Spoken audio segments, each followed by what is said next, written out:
really incredible when you really just sort of lay it all out. We tend to think of President Trump as a transactional president. That's certainly been his reputation. But I think the more you watch what's happening, not just here at the GCC summit, but throughout his presidency, it's only been 100 days here in Trump 2.0, he's really trying to be a transformational president. We're talking about someone who's, yes, trying to foment peace between Ukraine and Russia, between India and Pakistan. And now he's talking about really changing the way things operate in the Middle East. Of course, at the GCC today, he talked about the lifting of sanctions on Syria. As I got in my readout, thanks to Harrison Fields and others, he was thanked by the president of Turkey and, of course, the Crown Prince himself. This idea that Syria can stand on its own 2 feet, and with help and with a push toward peace and prosperity, they can do it, and they can count on the U.S. to try to help.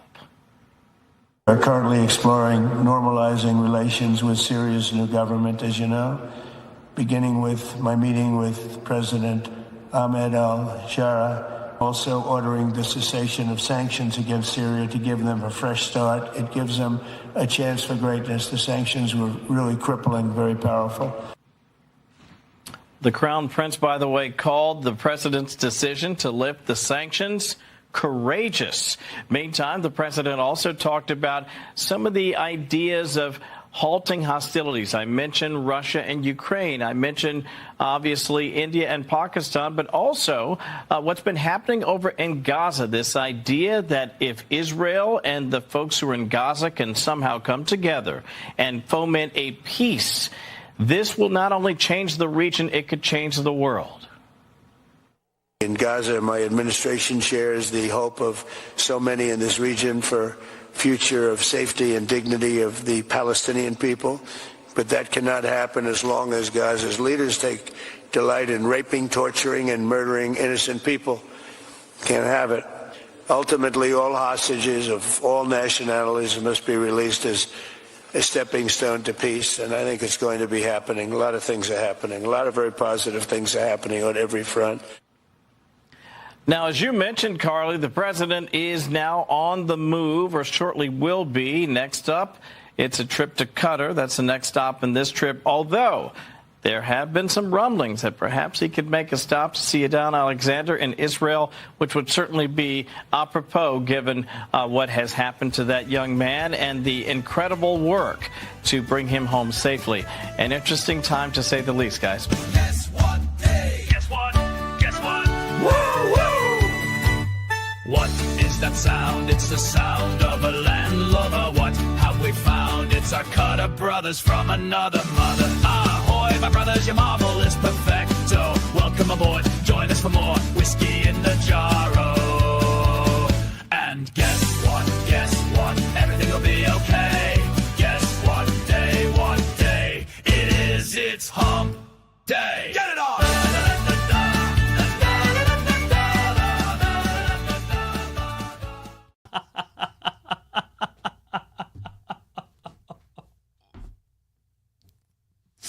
You got a legitimate howling belly laugh from me, Jerry.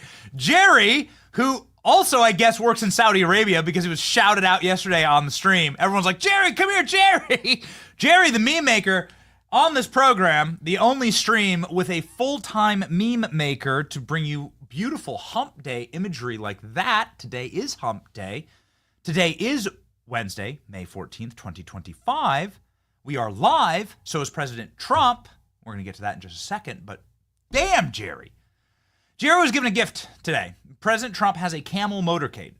We're going to get to all of this. There have been big things happening since 6 a.m. Eastern Standard Time, and we're going to cover all of it. Camel motorcade. I'm sorry, did you hear that? A Camel motorcade with a Cybertruck in it. Do you understand the levels of back in which we are? We have never been so back. Epic things are happening. Incredible things are happening, and we're going to cover all of it live with aplomb, as they say.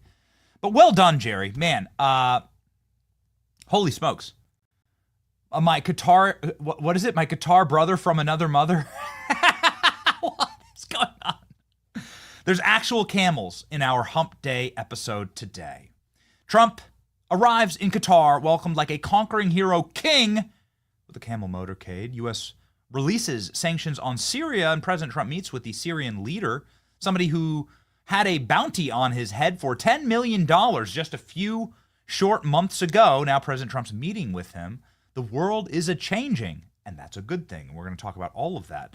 Senator Schmidt on our show today, one of the best senators, and Mike Benz is going to explain the tectonic shifts that are happening across the world in this region. Mike Benz, somebody who's worked and traveled in this region, also worked for the State Department, really understands what's going on here, and we're going to dive deep with Mike on the show today. My name is Benny Johnson, and this is The Benny Show.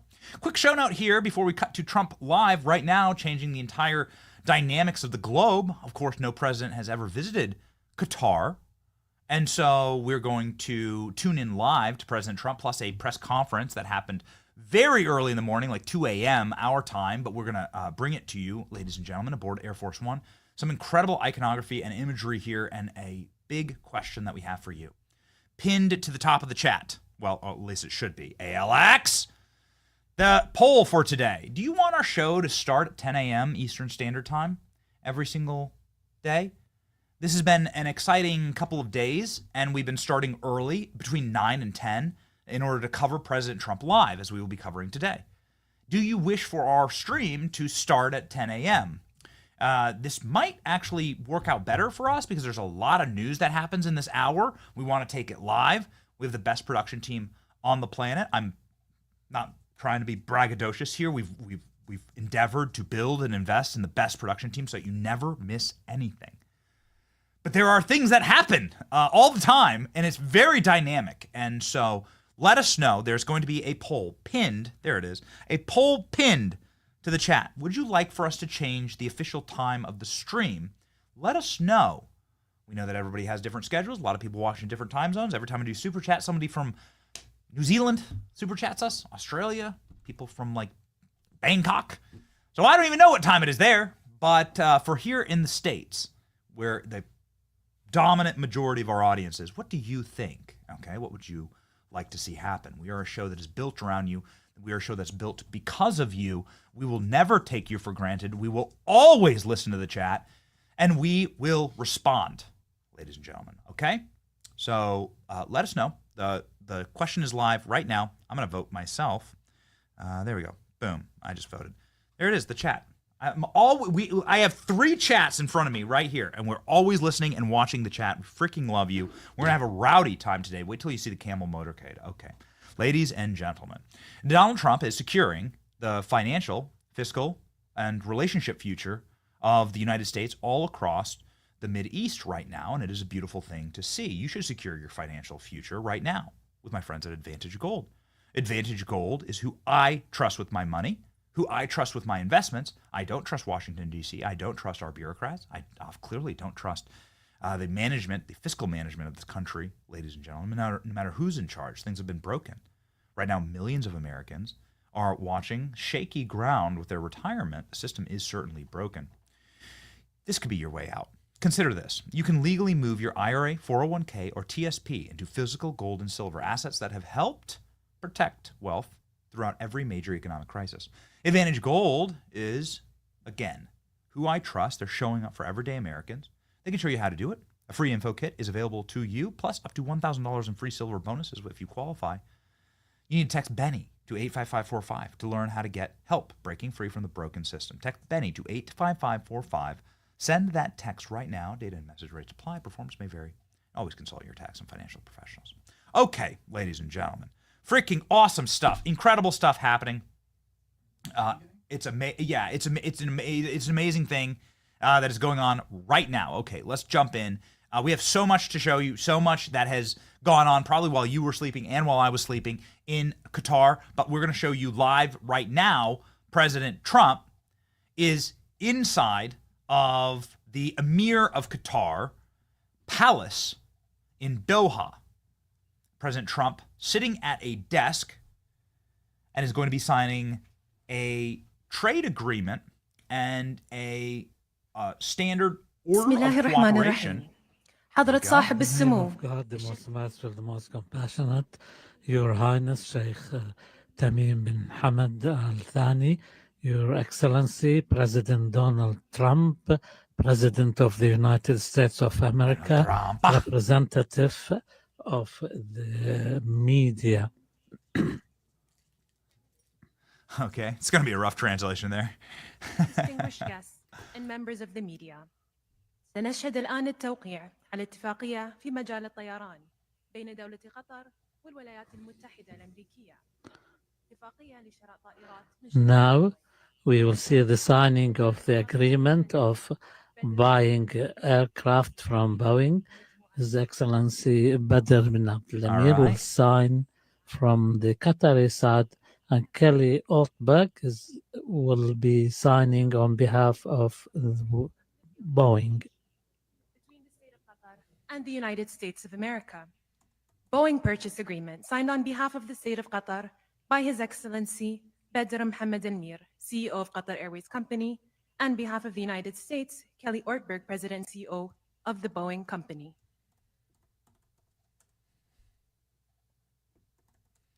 So this is Trump and Boeing signing a decision to partner. This is, again, Qatar. That is a nation that gave President Trump this giant epic aircraft. Here's some comments up on screen. We always like putting up the comments on screen. Do we got a glitchy glitchy feed here, Klein? It's been freezing. Yeah? Okay. All right. Okay, yeah. Thank you. All right, ladies and gentlemen, up on screen. We got so much to cover here. Obviously, there's a lot of business that happens. So in Saudi Arabia, President Trump sat inside of the palace and sort of did formalities for hours, right? And he didn't speak. He didn't really speak much during the formalities, but you can see the signing of these agreements. And there we go. And then everybody applauds. We will now witness the signing of a number of agreements in the field of defense between the state of Qatar and the United States of America, signed on behalf of the state of Qatar by His Excellency Sheikh Saud bin Abdurrahman bin Hassan Al Thani, Deputy Prime Minister and Minister of State for Defense Affairs, and on behalf of the United States of America by the Honorable Pete Hegseth, Secretary of Defense of the United States of America. Firstly, a statement of intent on defense cooperation between the state of Qatar and the United States. Can I get some Hegseth love in the chat? Can we get up some Hegseth emojis? Thank you. Can I get some Hegseth emojis in the chat? I know that we have a Pete Hegseth. I know we have a Pete Hegseth emoji. I know we do. Do we not? Guys, did we get rid of our Pete Hegseth emoji? No. There it is. Got it. Thank you. Secondly, a letter of offer and acceptance for MQ-9B badass aircrafts.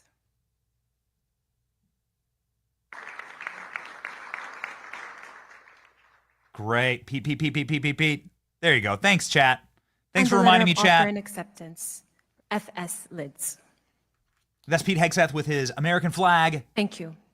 suit. It is my honor Hopefully to he's announce wearing that. the signing of a joint declaration of cooperation between the state of Qatar and the United States of America. Signed on behalf of the state of Qatar by His Highness Sheikh Tamim bin Hamad Al Thani, Emir of the state of Qatar, and the Honorable Donald J. Trump, President of the United States of America.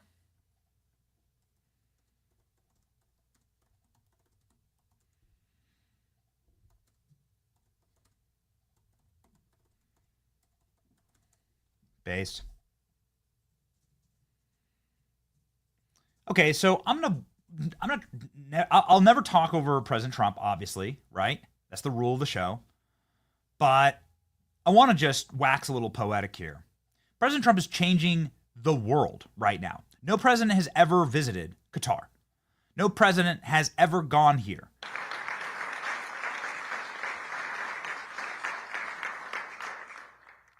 The signing ceremony has now come to an end, and now a joint statement from His Highness the Emir and the President. Oh, nice. Okay, here we go. They're going to speak. Here comes the mics. Thank you very much.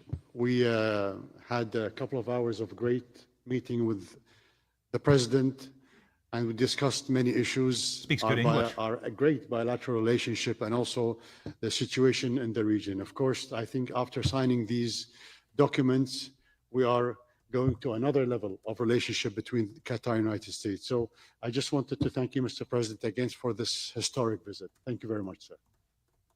Well, thank you very much. And this has been a very interesting couple of hours. We discussed the world. We discussed Russia and Ukraine, where you've been a tremendous help in so many different ways. We certainly discussed Iran, where it's been really an interesting situation. I have a feeling it's going to work out. I think it's going to work. It's got to work out one way or the other. We know it's going to work out. But you were of great help, and other things. But in particular, trade. The trade is the Kelly's telling me from Boeing, that's the largest order of jets in the history of Boeing. That's pretty good. And that's 140. Was that a 140 or 160? Well, yeah, but you're right. It's actually 200, including the 40. So it's over 200 billion dollars. But 160 in terms of the jets. That's fantastic. So that's a record, Kelly. And congratulations to Boeing. Get those planes out there. Get them out there. But I just want to thank you. We've been friends for a long time, long before politics. Well, for you it was politics. For me it wasn't, right? But we've been friends for a long time. And this is an outstanding man. He's a great man. And we're going to help each other. The United States is in a very strong position militarily. We have the best equipment anywhere in the world. You're buying a lot of that equipment, actually, and I think we're going to see some of it in action tomorrow. At the we won't call it an air fair, but it's going to be sort of an air fair. We're going to be shown a display that's going to be incredible. They have the latest and the greatest of our planes and just about everything else. So I think it's going to be a lot of fun and very interesting. But I just want to thank you for the friendship, for the long-time friendship. And again, long before any of this stuff, we just liked each other. That's not a bad thing. That's a good thing. But we always had a very special relationship. And we came from Saudi Arabia, where we have another great man over there that's a friend of yours. And you two guys get along so well and like each other. You sort of remind me a little bit of each other, if you want to know the truth. They're both tall, handsome guys that happen to be very smart.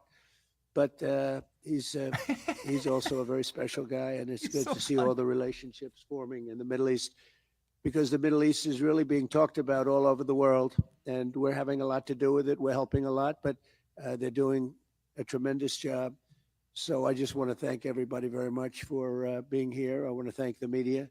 The media has been very fair, actually, and it's a great honor to be with you. This is, you take a look at this room. This room is the real deal. That's called white marble. It's very hard to buy. Believe me, I know very well, because you try to buy it, you can't buy it.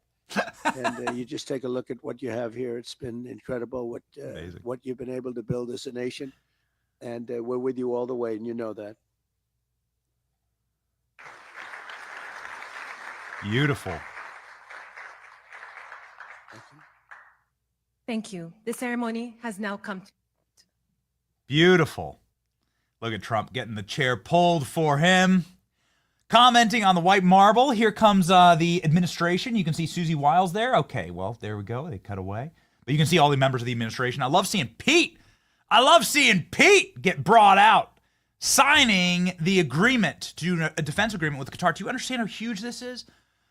Again, let me explain something. I went to community college. I will never lie to you about my credentials. I will never lie. I will never try and be a snob or arrogant. I only have one passport. It's an American passport. I'm an American. I have American children. I love this land. This is my only country. And I care the very most about the streets, cities, infrastructure, future of the children in my country. My American children is what America First is all about, okay? And yours, obviously, ours together. So I'm not going to sit here and use this platform and this show to obsess, navel gaze, or like flick off to some other country or some other nation. Oh, I can name all the regions of South Korea or Ukraine or whatever. It's not going to be my thing. Okay, I'm not going to be obsessed with other countries, but we will do our research and we will go back and understand with Donald Trump's going to all these places, like what exactly is the reformation of what's happening here? And this is what's incredible about the Mideast. What's happening right now, and it deserves explanation, okay? And it deserves like simple explanation, right? Oh, I'm not gonna go tell you, like, I'm not gonna go try and brag that I know the name of some sultan from the 1800s, right? Who helped craft the Mideast with Franklin Roosevelt. No. Let's talk about today. Today, there is a nation that causes a lot of problems. That nation is Iran. I don't want war with Iran. I want peace with Iran. I want Iran to have a normalized relationship with America. I want them to stop bombing American soldiers. I want them to stop funding terrorism throughout the Mideast. I want them to stop being evil demonic goblins, okay? Let me tell you something I won't do. I won't ever advocate for war with Iran. I won't ever advocate for a single American boot on the ground. There are peaceful ways to stop the terrorism. The Houthis shooting missiles at barges, destabilizing the region, the terrorism that happens throughout the Mideast, virtually all of it is funded by Iran. And it has to be stopped. Now, there's a way to stop money from flowing into the Iranian coffers. Clearly sanctions, shutting down their oil. Barack Obama famously did the Iran deal, and literal giant pallets of American cash were brought in. You remember the photos, right? And wait till you see the photos I'm about to show you about how Trump was welcomed to Qatar. But I just want to explain what just happened there, especially with the military agreement, ladies and gentlemen. And can you put up that? Can you please put up President Trump keeps the pen? So awesome. Look at how happy these guys are together. Look at how great this is. We just watched this live. Look at how amazing this is. Donald Trump keeps the pen. Look at how happy Trump is with the pen. Look at Here's what's happening here. Qatar was a proxy state for Iran. Qatar helped funnel money and protect terrorists. And they did do those things. And what President Trump is doing is what he's been doing with Reid Hoffman. Maybe you all saw me freak out yesterday that Reid Hoffman, the man who funded all of the lawfare against Donald Trump, who tried to put Trump in jail, is now flying with Trump to all these meetings. You watched our take on Bill Maher. Donald Trump is in empire building mode. This has been explained to us by Trump's closest friends. I'm telling you, people that like see and know Trump on a personal level, that text with Trump. Trump is empire building. How do you empire build? Well, you can't just empire build by using your own assets and your own army, military, and weaponry. You have to take from the enemy. What Trump is doing is he's taking from his enemies right now. He's stealing their greatest weapons, whether that's in the media ecosystem and cultural ecosystem like Bill Maher, whether that's in the financial and technological ecosystem like having Zuckerberg and Sundar Pichai from Google, Jeff Bezos, having Sam Altman, ChatGPT, Elon Musk, like bringing all those people into the fray. The head of NVIDIA was there, Larry Fink, BlackRock. They were all traveling with Trump yesterday to Saudi Arabia to sign all these massive business partnerships. Trump's stealing from the left. Now let's see. The proof's going to be in the pudding, as they say. But let's see if these people keep funding all the lawfare against Donald Trump and the destruction, obviously, of the conservative right here in this nation. But what Trump is doing is he's building this massive, durable coalition by stealing from his enemies, by taking their biggest weapons. And then here's what you're seeing in Qatar. Because we're going to see today. Let me explain what you're about to see. What you're about to see today is from commentators that will remain unmentioned on this program, because we're going to just try to be nice here. I try very hard not to start flame wars among the right. I really try. I'll probably become Tucker in my older age, and I'll just be salty, and I'll start calling everyone out. But for right now, I do my best. Like, I have an enemy, and that's the Marxist left, and I want to destroy them. And then I'll work, and then I'll cat fight on my own side later. I want to explain what you're going to see today. You're going to see some of the usual suspects squealing about what President Trump is doing in Qatar. How could he? Qatar, they're bad, right? You're going to see that. They're shrieking and squealing. That's what you're going to see. The same people that would squeal that Donald Trump had Bill Maher at dinner, or like is welcoming Elon Musk, who was a Barack Obama supporter, donor. Elon Musk openly supported Democrats his entire life until President Trump was able to bring him into the fold. And how great was that? It is a good thing to take from your enemy. The ultimate problem in the Mideast, a problem that has led to the death of, I don't know, maybe somebody you know. What do I mean by that? Like all of the terrorism that happened to our boys when they were wrongly, but it is what it is, past this prologue in Afghanistan and Iraq. So all of those roadside bombs were made by Iran. Everyone who came back disfigured or broken or destroyed from those wars, it is Iran. They are the chief evil. The correct answer to that is not, let's start another war. That is wrong. The correct answer to that is, let's neutralize them by taking all of their power and influence in the region, isolating them, and making them an absolute impoverished third world hellscape in North Korea, which is what President Trump is doing right now, and it will lead to actually great Western expansion from a peaceful sense and not bloodshed, war, and isolationism and radicalism. It's an incredible thing what Trump's doing. He met with the leader of Syria. He's meeting with Qatar. I love it. I freaking endorse it. Good. This is how you win. Being a puritanical little rage beta is how you lose. And so I love what President Trump is doing. He's taking Qatar and he's bringing them to our side instead of isolating them on the side of the enemies. And it's he's resetting the table entirely in the Middle East against the actual enemy. So well done. I freaking love it. And now let's get into how President Trump was welcomed to Qatar, because this is what America first worldview looks like. And also, hot damn, ALX, can you please grab me that commentary from Trump yesterday about neocons? Gotta get it. I want that Trump commentary about neocons yesterday in his speech in Saudi Arabia. This beautiful thing, this reset of the world. If you wouldn't mind, let's put up some of the how President Trump was welcomed to Qatar. I want some of this iconography on screen as I describe just one final thing that I think is important. In his speech yesterday in Saudi Arabia, Trump said the most important thing I think the president said in my lifetime, which is, we are done having our navel-gazing, credentialized, up the ass, flatulence-sniffing, Western liberal elites travel to the Middle East and lecture you. Trump called out the neocons. He called out the John Kerrys of the world, the Barack Obamas of the world. He called out the people who are have been ubiquitous in our government for my entire life, at least for the last 70 years,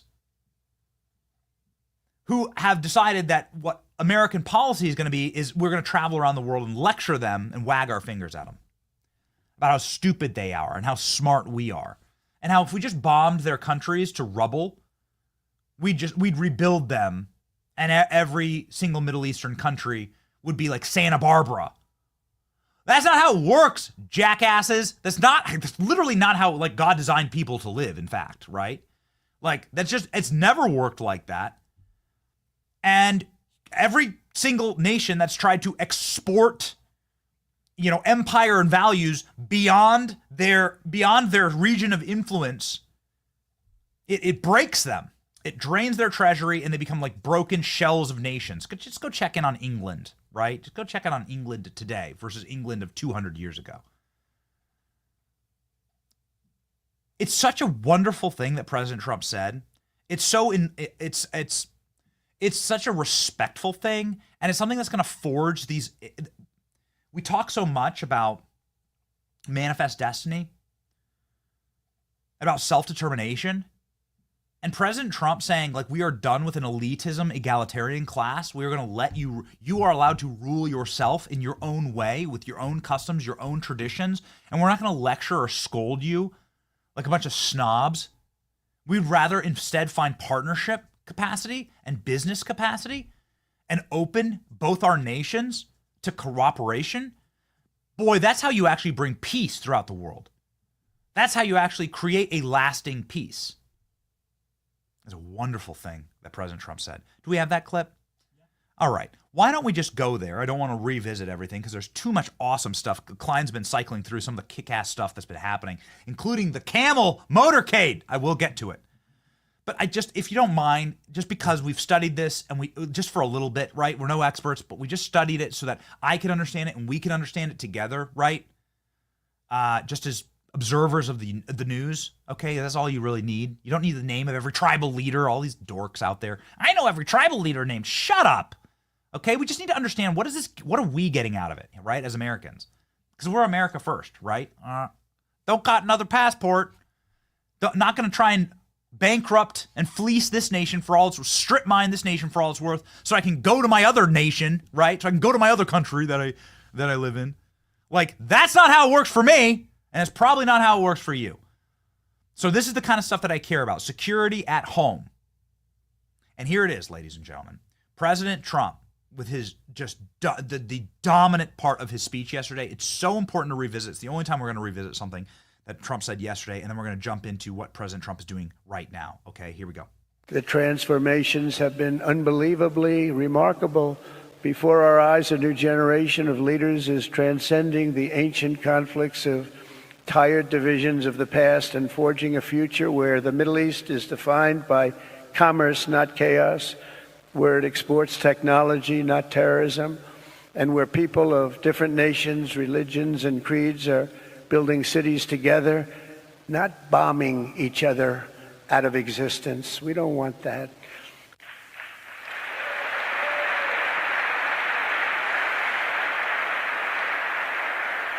And it's crucial for the wider world to note this great transformation has not come from Western interventionists or flying people in beautiful planes giving you lectures on how to live and how to govern your own affairs. No, the gleaming marvels of Riyadh and Abu Dhabi were not created by the so-called nation builders, neocons, or liberal nonprofits like those who spent trillions and trillions of dollars failing to develop Kabul, Baghdad, so many other cities. Instead, the birth of a modern Middle East has been brought by the people of the region themselves, the people that are right here, the people that have lived here all their lives, developing your own sovereign countries, pursuing your own unique visions and charting your own destinies in your own way. It's really incredible what you've done.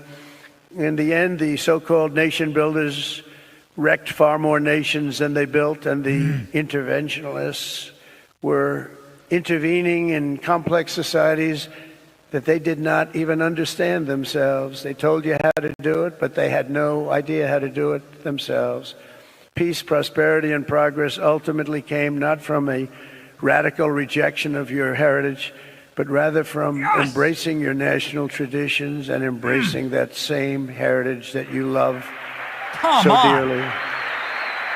Come on.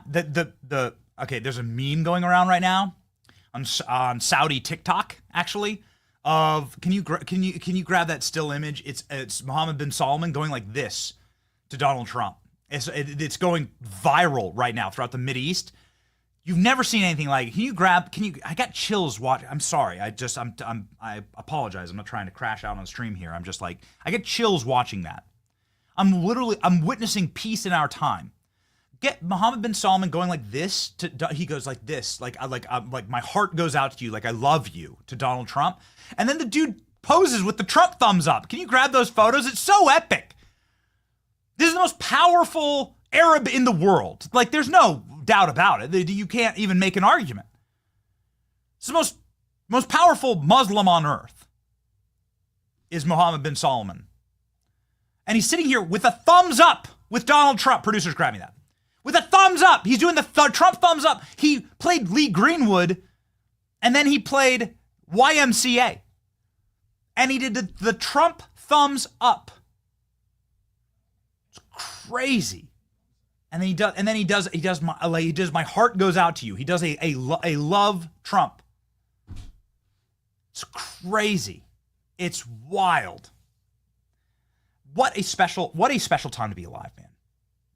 What a remarkable time to be alive and to see it. And this is what I'd like to say in sort of closing of all of this before we jump into more of Qatar and what's happening there. Isn't that what you want the message to be? For your children and for you? Isn't this what America First means? That we as Americans can be proud of our traditions, our homeland? We don't want a bunch of like smug European a-holes or, God forbid, Chinese communists running into our nation and telling us how we're supposed to live, looking down their noses at us. We're Americans, damn it. This is our homeland. It's the only one we have. Our great-great-great-great-grandfather, hundreds of years ago, in my case, probably in yours, built a cabin on this land, shed their blood for this land. It's my land, and it's your land, and it's our country, and it's our traditions. We're the Native Americans here. You want to know why? Because we were born here. Because our cultures, our tradition, that actually created the power of the greatest nation on earth. Thanks be to God. And isn't that a respectful message? Wouldn't you in any land that you're listening to want to hear that message? That we're not going to bomb you out of existence. We're going to sit here and fly in for an afternoon and lecture you about how stupid you are. That we're going to like give homage to your ancestors and the people who built this place. We're going to look around. Trump talks about looking around the gleaming buildings and the beautiful marble. You just heard him talk about that in Qatar. Man, that white marble, that's very expensive. I would know. Like Donald Trump, he like respects them. And look what he gets back in return. You ever seen anything like this? This is the most powerful and richest Arab on earth. Thumbs upping Trump yesterday. Look at this guy. Look at how happy he is. He wouldn't even let Trump go. Do you know that he rode in the Beast with Trump to the plane this morning? And we're going to tie this all in. I promise. We'll get to the Camelcade. We're going to call it a Camelcade. I saw the comment in the section. I saw the comment. Thank you for the comment, Camelcade. I'm going to start using that. I appreciate you. I don't know which commenter it was, but shout out to you. Thank you. If you can find that one, pin it to the top. Okay, so get your camel emojis ready. All right, we're going to go camel time.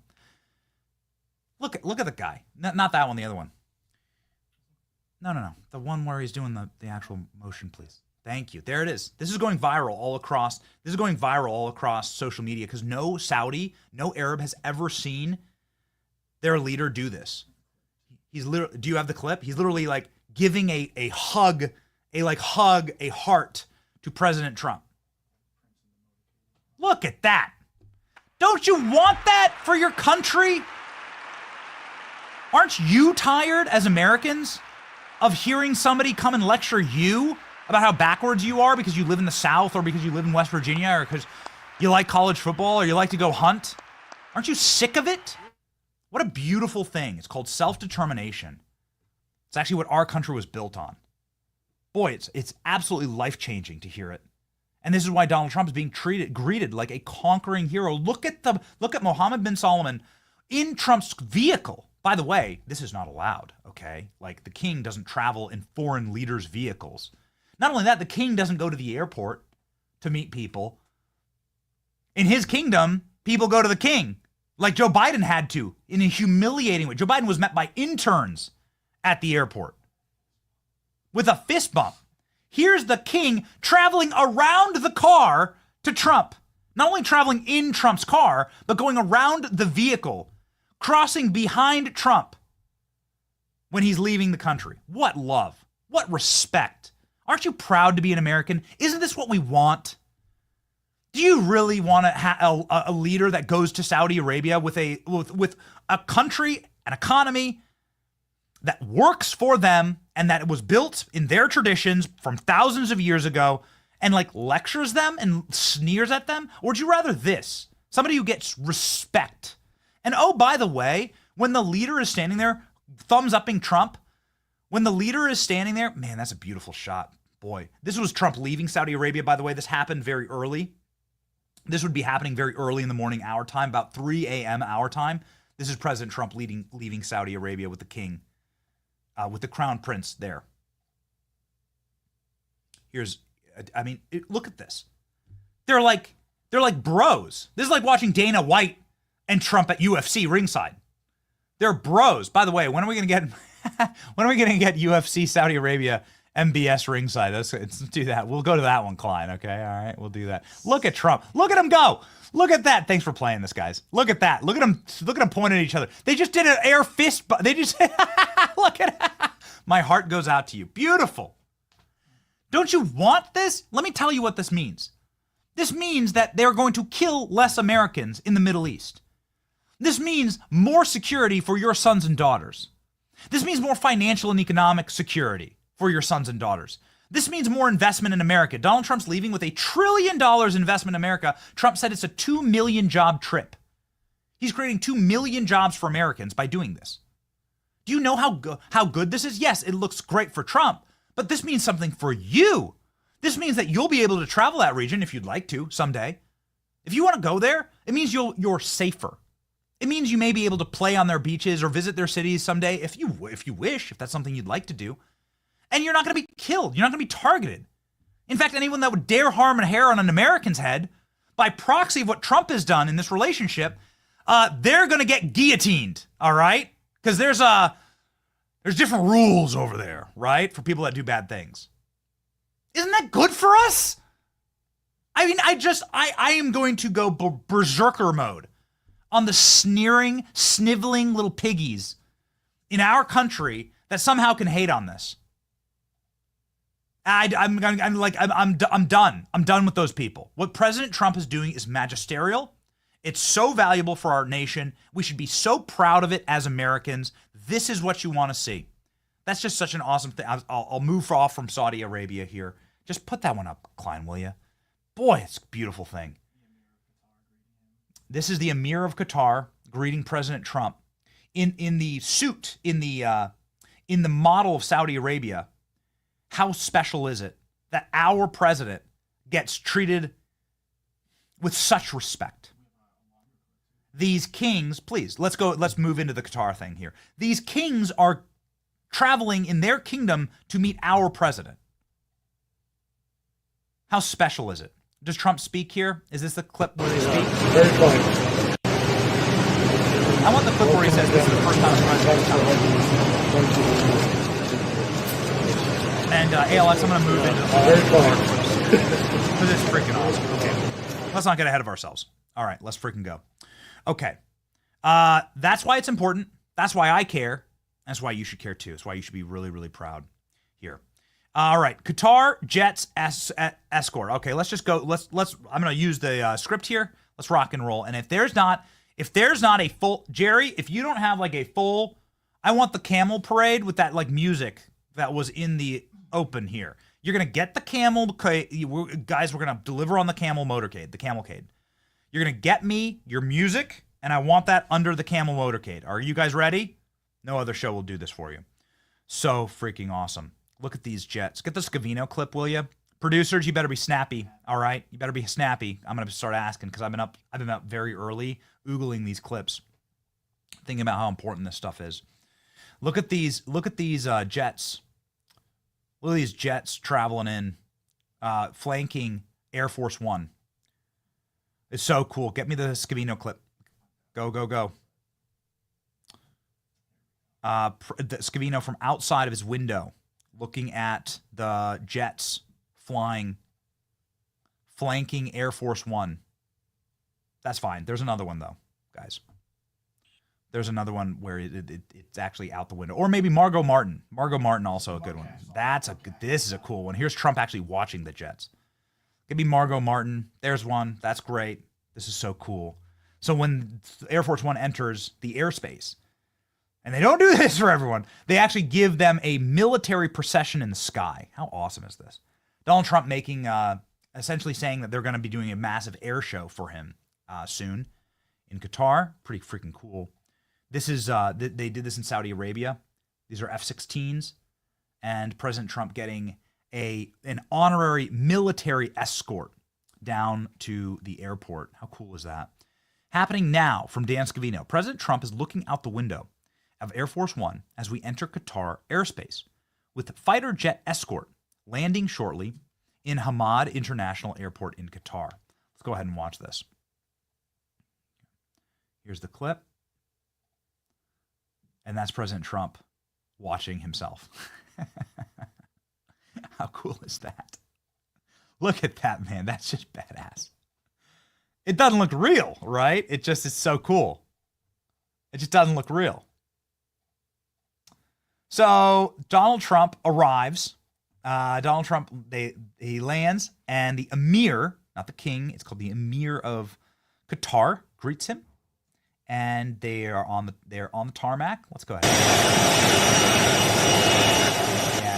Yeah, we're gonna crank the audio down. All you're gonna hear is the jet engines roar. The emir's name is Sheikh Tamim bin Hamad Al Thani. That's my best pronunciation. Yeah, I know. I like clients sitting there going, you gotta. Okay, yeah, throw some stank on it. Sheikh Hamid bin Hamad Al Thani. Okay, all right. Thankfully, I'm suffering from a cold right now. Here's President Trump, obviously doing like greeting him. They're having a great chat. The guy said that we talked for hours.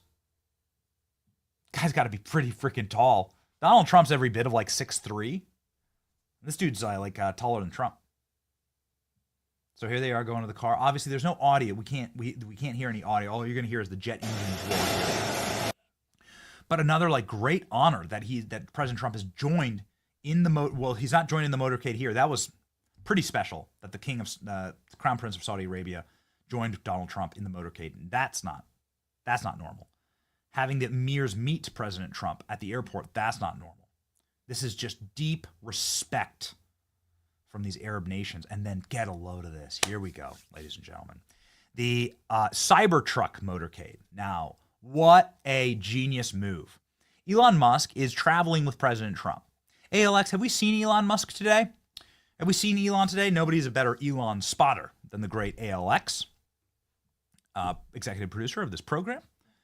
But Elon Musk was spotted a lot yesterday. Musk was on stage right before President Trump, and Elon Musk was sort of ubiquitous in his Saudi Arabia trip. And here is Cybertrucks, what looks like red military or fire Cybertrucks. Dude, a fire Cybertruck leading the parade. Let's make this as big as we possibly can. Leading the military escort for Donald Trump, the first American president to visit Qatar. Thank you for that audio. It's just kind of going to be white noise. There's no music or anything to it, but like it adds something. Look at this. Magisterial. The streets are lined with American flags and Qatari flags.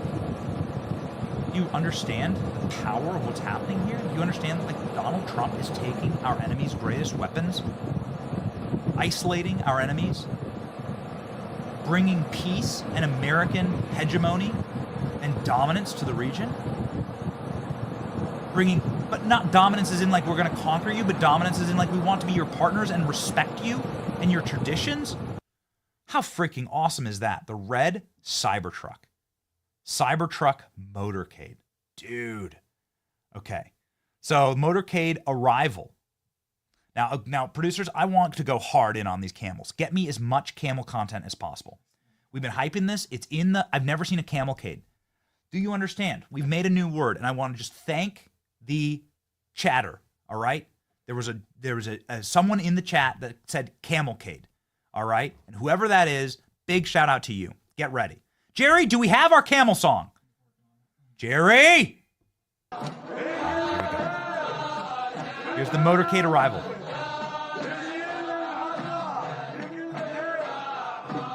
There's a sword.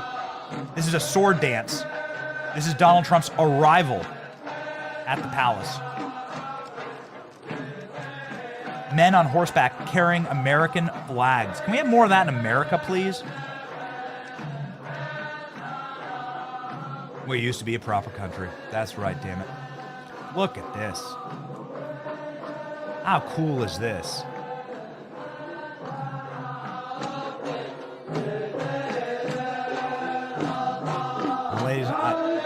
don't come after me. These are the horses. Trust me, we got the camels for you. Okay, trust me. All right, have no fear. We got your camels. But this is pretty awesome, pretty epic. So they're doing a sword dance. You can hear them doing sort of a Bedouin chant. Here we go. Give Trump a sword! Give Trump a sword! Please!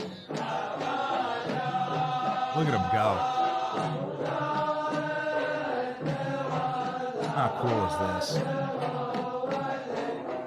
Again, this just happened, and we carried President Trump inside of that palace live to start the show. This was Trump's arrival. What a cool drone shot. Whoa. So does Trump drive like right into the palace? We're watching this for the first time together. Trump travels right into the palace. How cool is that?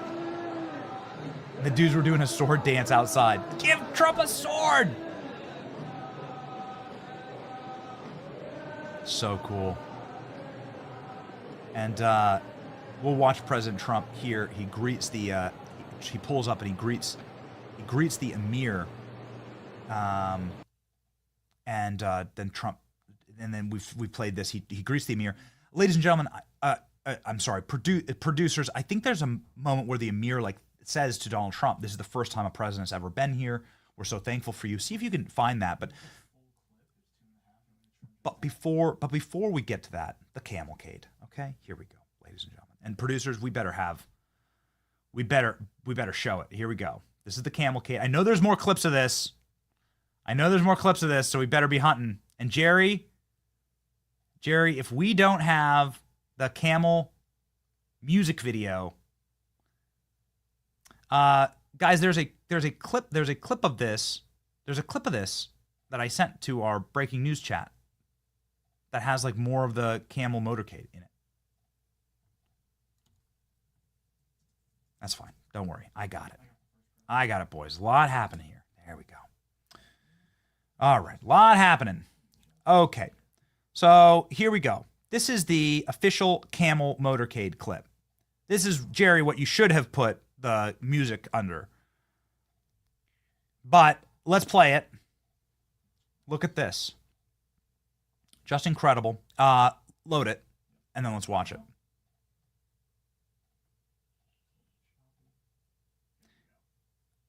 Okay, here we go.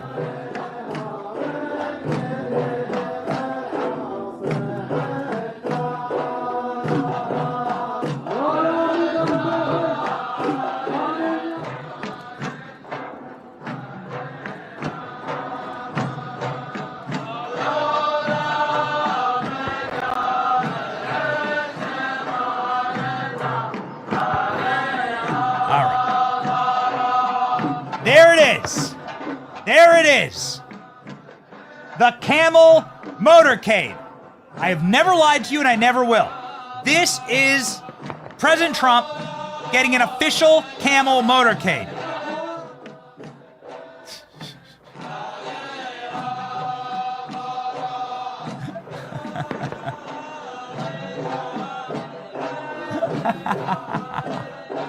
I freaking love it. You've never seen it before. Happening here. First time ever, even though Jerry was too slow on the music. Shame. A crying shame. Absolute L for the producers today. That's fine. They'll try better next time. Look at this. Freaking cool. So Donald Trump says, we appreciate the camels after this. And I think that this is where the motorcade, I think this is where the camelcade stops.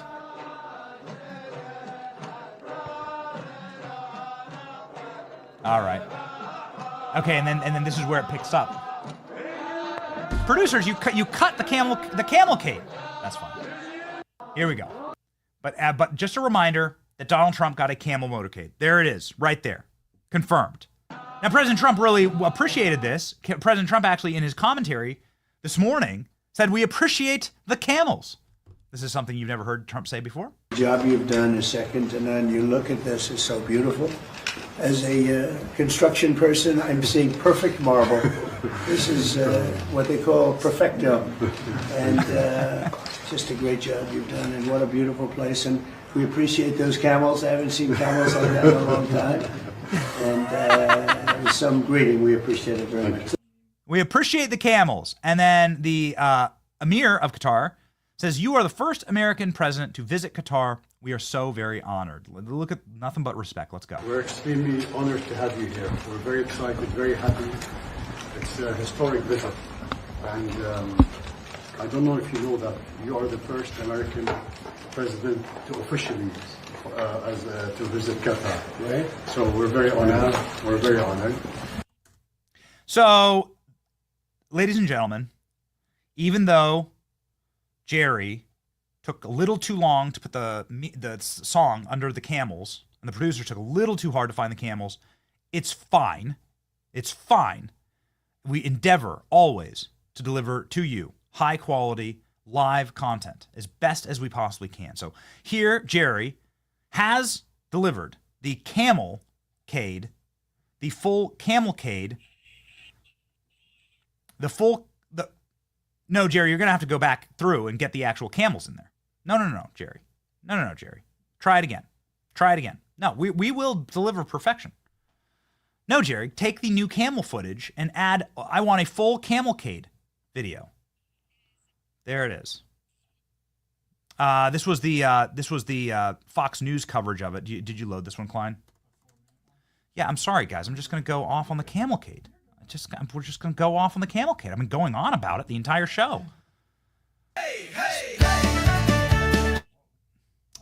No. There it is. Okay, so this is how Fox News covered the Camelcade, and then we'll move on. I know that everyone's loving it. Can I please get camels in the chat? Is there a camel emoji? Let's get as many camels in the chat as possible. Here's how Fox News covered. Let's go.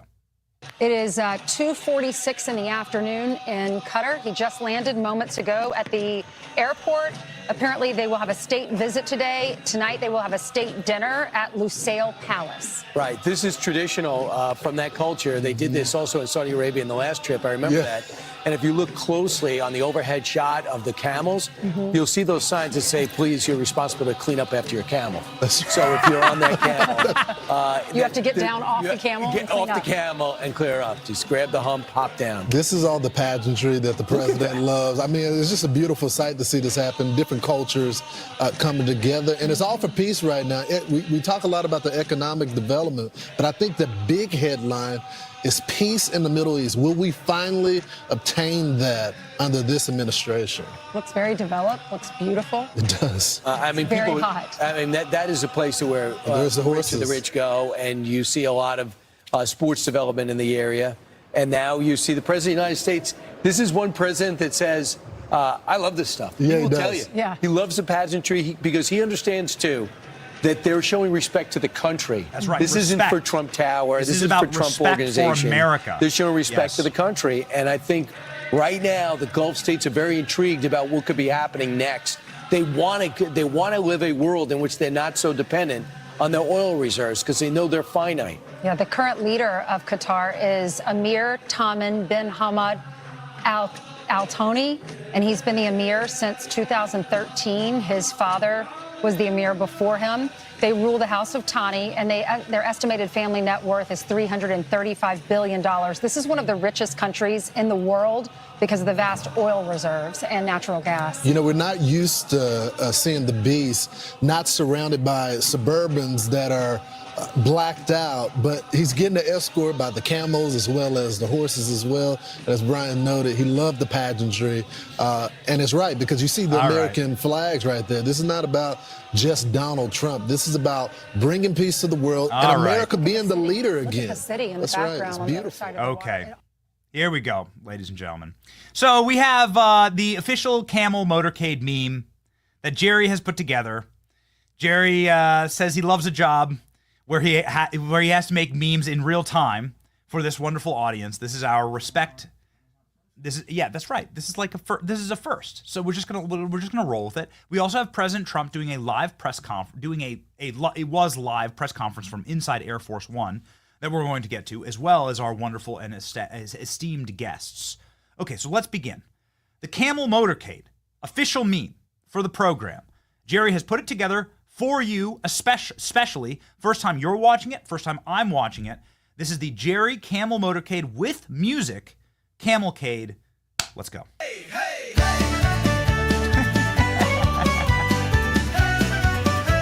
Yes. Guess what day? Guess what? Guess what? Woo, woo! What is that sound? It's the sound of a landlubber. What have we found? It's our Cutter brothers from another mother. Ahoy, my brothers, your marvel is perfecto. Welcome aboard, join us for more whiskey in the jar. And guess what? Guess what? Everything will be okay. Guess what day? What day? It is. It's hump day. Get it on!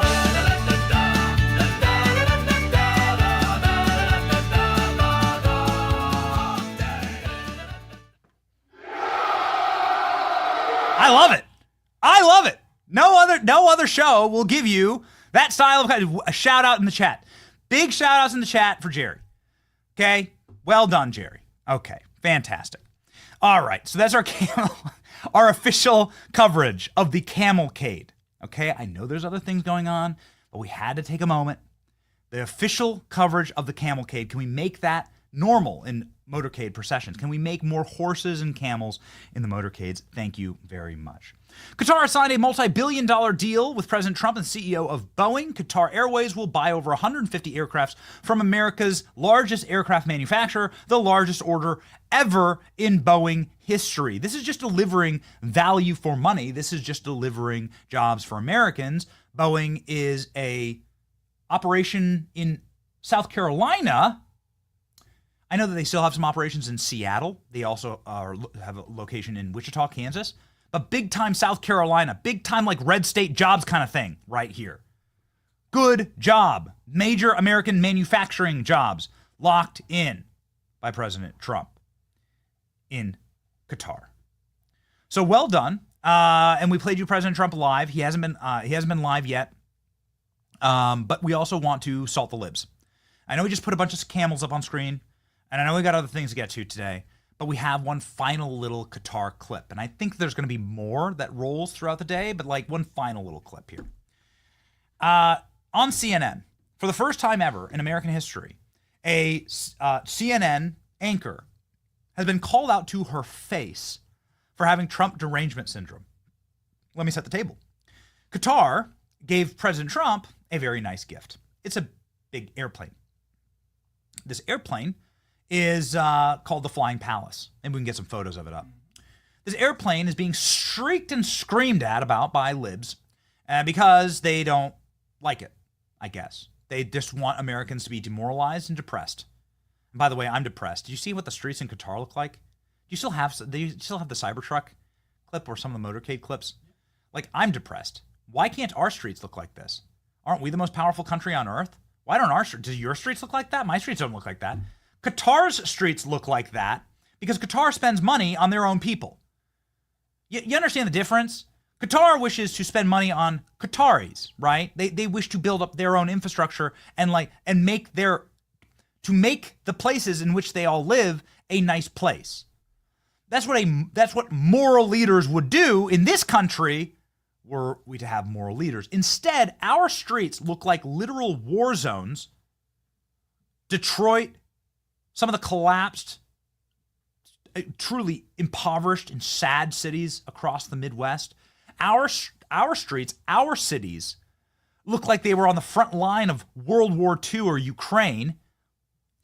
Look like they've been bombed to smithereens. America's never been invaded, but we have had invaders from the inside. We have had treasonous activities from the inside, which has been a globalist, cucked American political electorate who's decided to sell out our country, make us live in third world conditions so that Qatar can look like this.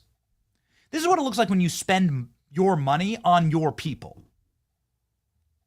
This is sort of what it looks like when your leaders, just like one example, but you could find pretty much any street in America, including mine, that's just filled with potholes, rot, and decay. This is what it looks like when your leaders spend all their money and treasure on other countries and foreign wars. Do you have potholes on yours? What are your streets like? Do your streets look like the streets of Qatar? Huh? Would you even want a camel to go down your street? Would you want a camelcade in your street? This is what every American street looks like. Prove me wrong. This is what every street in America looks like. So the streets in Qatar can look, like you can eat off them. This is what it looks like when your leaders sell out your nation, and this is why we're for America first. This is why I go on and on and on about, just look at your parks, look at your streets. That's like just a prima facie, do your leaders care about you? Or do they want you to break an axle every time you drive down the road? Could they not give an F about you? And if you have a street that looks like this, there's no doubt that you live in some type of rat-infested hellscape where your leader has a Ukrainian flag pin on their chest, right? This is Ashley Street. The amazing Ashley manages our Meta platforms and is a wonderful producer on this program. This is her street in Philadelphia. This is what a street looks like in the founding city of the American Constitutional Republic.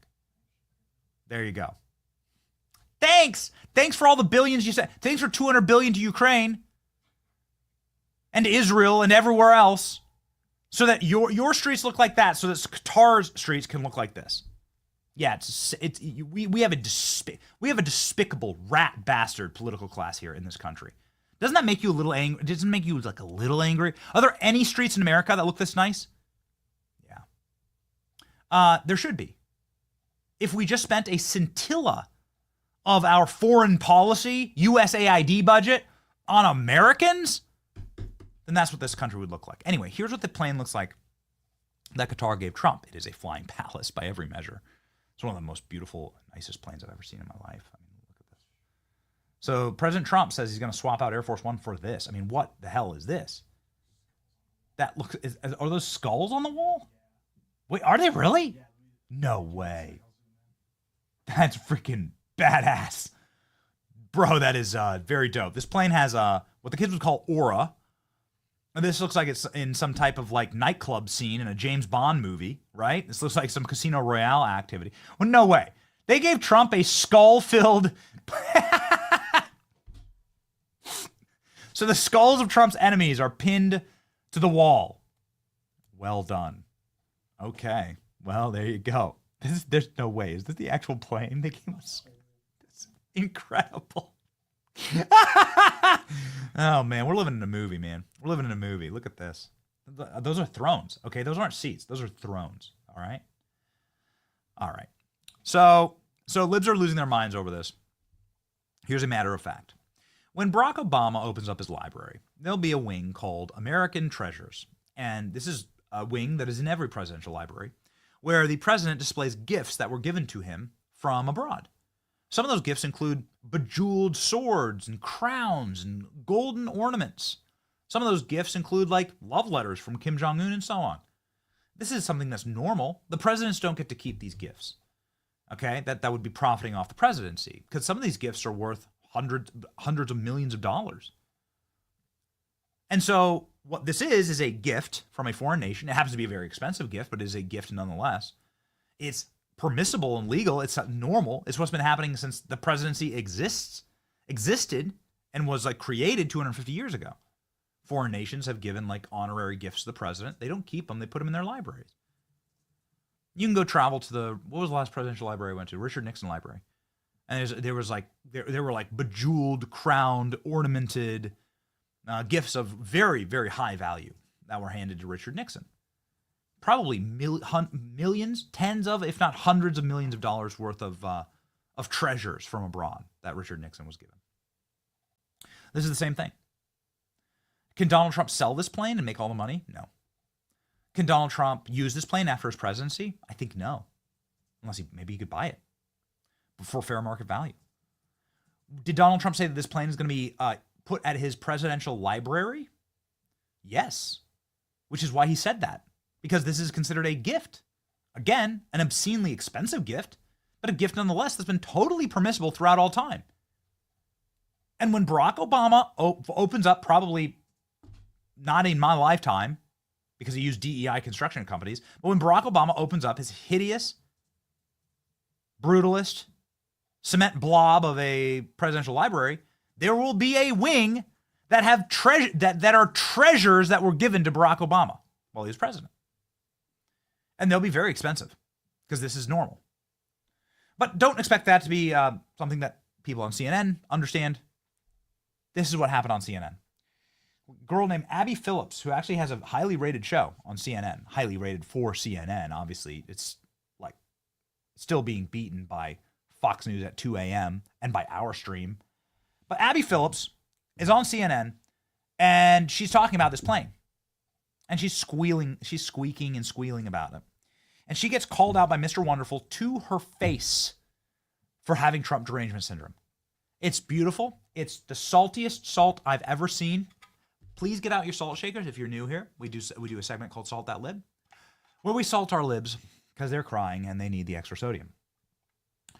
Please, salt shakers in the chat for Abby Phillips of CNN, official Salt That Lib of the day. Let's go.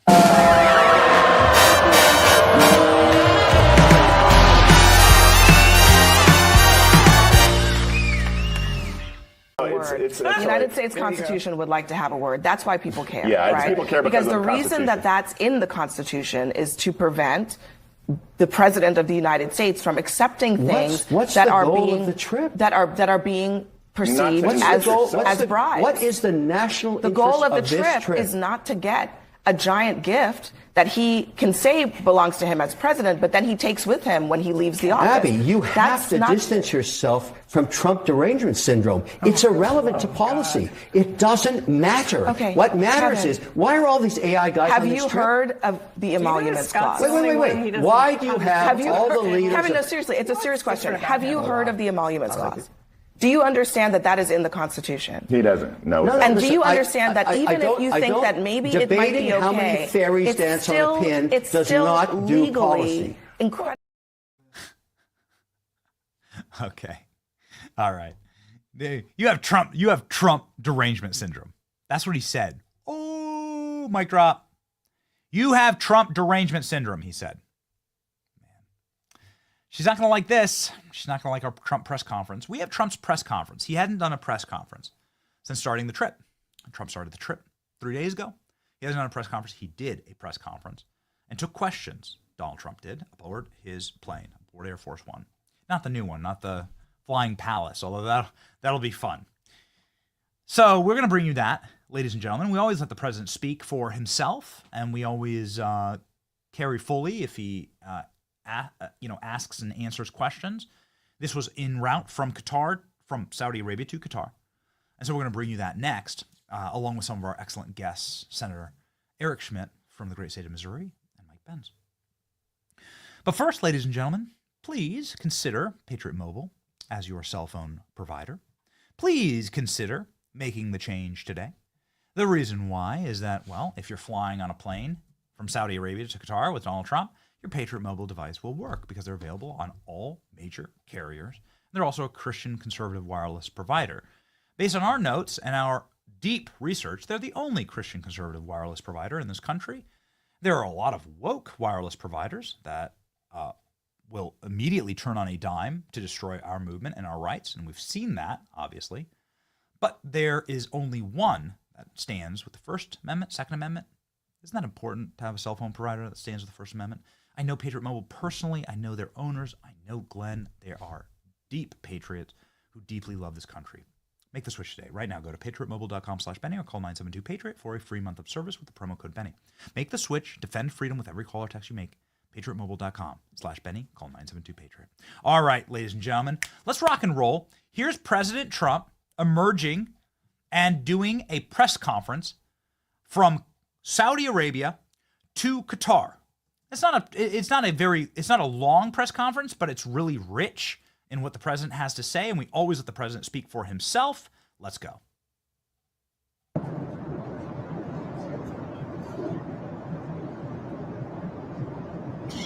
Hello, everybody. The jet fighters will be surrounding the plane in about 7 minutes.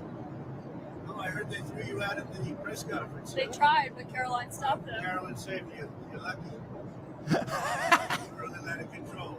How's the trip going so far? It's Well, I was going asking very you about well. your meeting with the Syrian I think it's president. going well. Great relationships. And now we're meeting with a group that's fantastic. The Emir is a great guy. I know him all very well.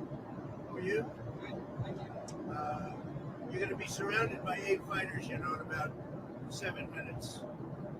Then you say, do we need them? And when they say yes, that doesn't make me feel good, right? What's the threat? Did they tell you what the threat is? No, let's assume there's no threat. We have to assume that. How did you find the Syrian president? Great. Great. I think very good. Young, attractive guy, tough guy. Strong pass. Very strong pass fighter. Does that worry you But at all? he's got a real shot at pulling it together. I spoke with President Erdogan, who I'm very friendly with it. He feels he's got a shot at doing a good job. It's a torn up country. Do you think Syria will join the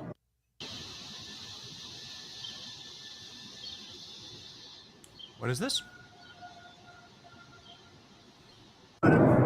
Sorry, ladies and gentlemen, that's in the video. It's not us. We apologize. That was in the video. We apologize. Is the new ambassador to Lebanon, and I didn't even know, and I never knew his relationship, but he was born in Lebanon, and he said, I'd like to be the ambassador. He's a very successful guy. And I said, that's very dangerous. He said, I don't care. I love my country, and it's worth it to do. I'll go and interview him sometime. Michel, he's a great guy, but I think he's approved or almost approved. But, there's a danger there for a very successful man to go and do that. I said, you sure you know what you do it? It's like Doug taking pictures, right? So you got some good shots, I guess. That's a beautiful scene. The last scene at the airport I thought was beautiful. We rode out together. And they generally don't do that. They don't generally meet presidents. There have been some reports of the Syrian president wanting a Trump Tower in Damascus. Did that come up at all? No, that I haven't heard. We'll have to wait a little while. Everything's calmed down a little while with the country. I think he's got the potential to do. He's a real leader. And, he led a charge, and he's pretty amazing. But did you see him? Did you get to see him? He was there. He was with us at the event. Did the PGA Tour or Live Golf come up at all in your conversations with the Crown Prince? No. You mean the Live? Yeah. No, we didn't discuss it. What about that Saudi intelligence agent? The 9/11 families want the Saudi intelligence agent to be extradited to the United States to face charges for 9/11. Did that come up in conversation? No, it didn't. But I know all about it, but it didn't come out. On Israel, you're not going to Israel. Is this trip sideline Israel at all? No, not at all. No, this is good for Israel. Having a relationship like I have with these countries, Middle Eastern countries, essentially all of them. I think it's very good for Israel. Can I ask you again on Israel? On the hostage deal, did any of your people speak with Israel about the release of the American hostage? I'm sorry, on the sanctions lifting of Syria. He done. Well, let me ask on Iran first. What credit does Israel deserve, if any, for that release of the hostage? Well, they've been fighting a long time. They're warring. And I think they deserve a lot of credit. I think my people deserve a lot of credit, maybe the most credit. He wouldn't be there if it weren't for us. He wouldn't be living right now. Probably none of the hostages would be living right now. And we probably have 20 that are living. And we'll be getting out step by step. We've gotten a lot of them out. And last time, a couple of weeks ago, 10 people walked into my office, the Oval Office, and they said they had a 59 on their shirt, in the front. And I said, what does that represent, the number of hostages? I said, wow, that's a lot. They said, well, 24 are living. And now it's 20. The number is 20 are living. 4 have died. And the young people don't die. young people are killed, they don't die. So the 24 living of the 59, 24 living is now down to 20. And we got done out. It was great. His family was so thankful.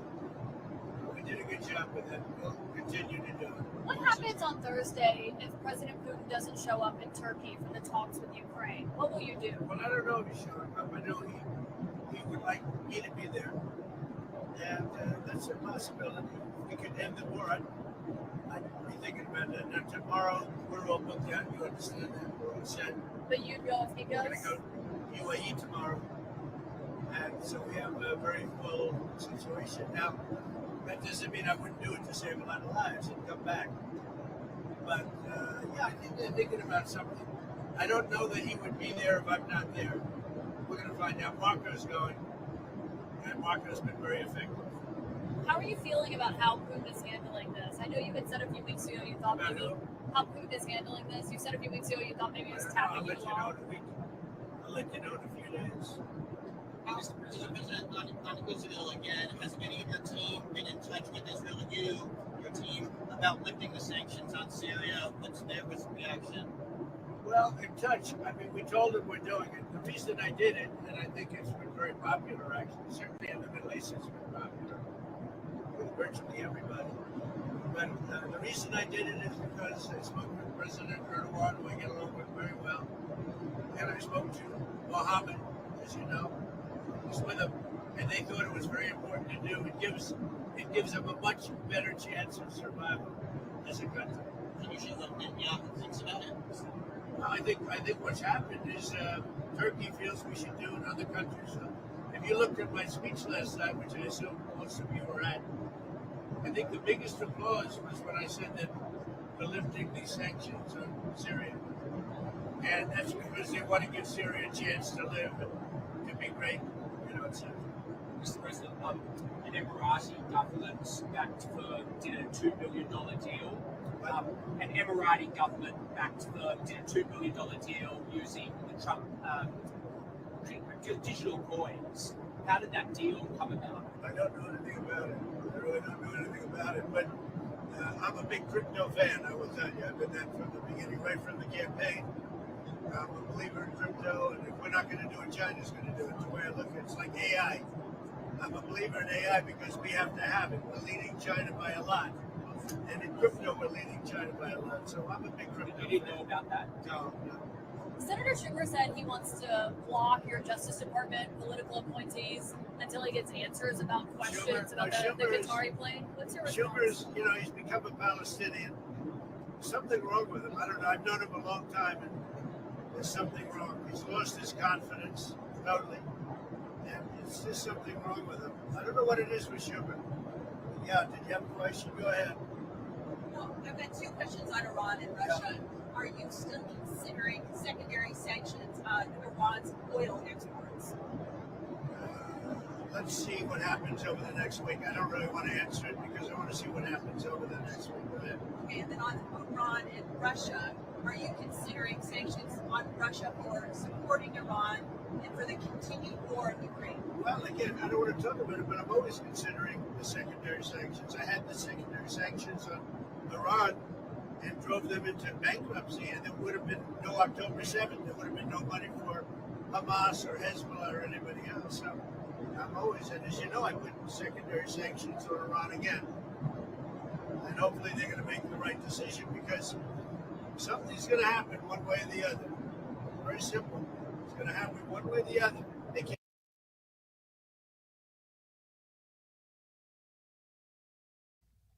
Is that where the clip ends? Oh, all right. Strange.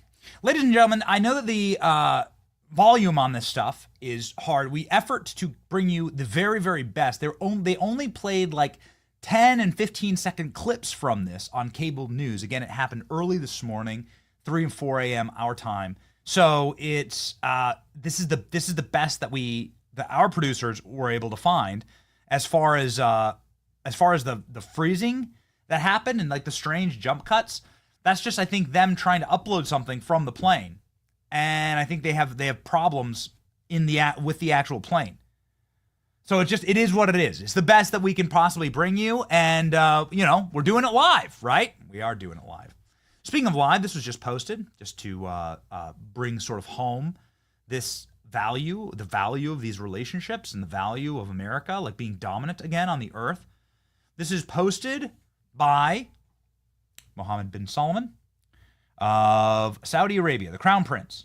And he just posted the American flag and the Saudi flag together and to his millions of followers, and a photo of him waving at Donald Trump as President Trump boards the plane. What an epic shot. What an epic moment for our country and for the rule of law and for the return to that rule. Ladies and gentlemen, that brings us along nicely to our next topic of discussion here, heading back domestically to this country. As our producers pay attention to President Trump's schedule, do we have anything else on the schedule for President Trump? I know he talked about going to an air show and like having the Qataris show him and like do an air show with him. We do have an AI of Donald Trump on a camel. This isn't actually real. We are sad to report this to you. We do have an AI of Trump on a camel, but sadly, it has been confirmed that this isn't a real photo of Donald Trump on a camel. That's the Elon one. You need to get the Trump one, please. But ladies and gentlemen, these are not real. That looks like a real photo of Elon Musk on a camel. This is the photo of Donald Trump on a camel, happening soon, right here. Thanks, producers. Faster. All right, here we go. ALX saying that he's in the dark. We're in the dark right now as far as the Trump schedule. We got the Trump schedule. I mean, you can put it up on screen, but it's just Trump going to various palaces, and there's no description, right? Trump will go to St. Regis in Doha, the Lusail Palace, St. Regis Doha. Trump will go to all these palaces, and there's no explanation of what's going on. So we're just going to keep watch, right? We're just going to keep our eyes open, and we'll bring you what happens when it happens. Something that we've been keeping our eyes open on here domestically is Hannah Dugan, you may recall. Woke judge Hannah Dugan, who masks even the statues inside of her courthouse. Hannah Dugan was arrested 2 weeks ago for the assistance in the evasion of an arrest by ICE in her own courthouse. Hannah Dugan was put in handcuffs. Now, it's a very special photo that Cash Patel posted. It's a photo of Hannah Dugan in handcuffs, and you'll see that they had to actually... Hannah Dugan is of such a stature, such a portly stature, that they had to use multiple handcuffs, actually, to get her arms behind her back, which is really special. Let's go ahead and zoom in here. It's just the little details that we notice around here that I think really separate us from the rest. Here we go.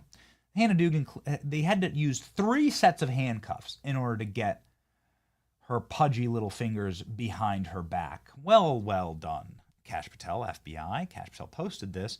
Let's go ahead and check in on the numbers here. Nearly 40 million views, 250,000 likes, 34,000 reposts. This is Cash Patel's most viral post on X. The arrest of a Democrat judge. What did the Democrat judge do exactly?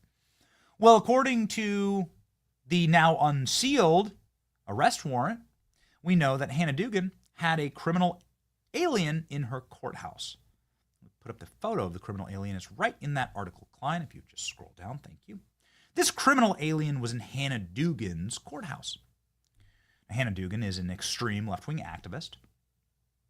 This upstanding member of society that's obviously totally assimilated to the American culture and way of life. This individual is a domestic abuser. He is someone who beats women. He's someone who is a monster, and who's clearly doesn't belong in this country. He needs to go home. And ICE was about to send him home by arresting him and deporting him. But Hannah Dugan, with her masked in her masked courthouse with the Ukrainian trident. You notice there's a Ukraine trident there on her desk. Just the little things, right? I'll let you know. Hannah Dugan, who's happy to simp for Ukraine in her courthouse, but cares little about America or American women being abused by the criminal aliens that are before her, Hannah Dugan decided to not only scream at ICE and to direct them out of the courthouse, essentially impeding an arrest, but then took the criminal alien, let's put his face back up, shall we? This upstanding member of society, not a member of society, not an American, not somebody that we want here, has to go home. Put him inside of her private judge's quarters and then smuggled him out of the courthouse to evade ICE. This is what Hannah Dugan did. Hannah Dugan was arrested, but the arrest doesn't mean anything unless she gets charged. And she's now been indicted and charged. That is the breaking news from last night. Hannah Dugan charged in assisting criminal alien to evade ICE after he was accused of pummeling a victim, a woman. Woke Wisconsin judge Hannah Dugan helped a criminal alien evade ICE authorities. Milwaukee County judge was led away in handcuffs, multiple handcuffs, okay, as we've noted, while still in her black judicial robe. Oh, man, you can only get so excited around here.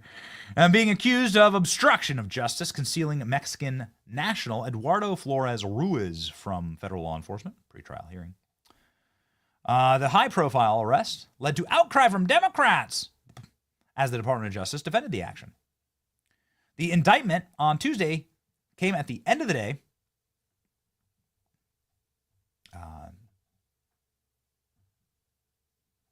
Sorry, ladies and gentlemen, I had a little pop-up ad there. The worst, aren't they?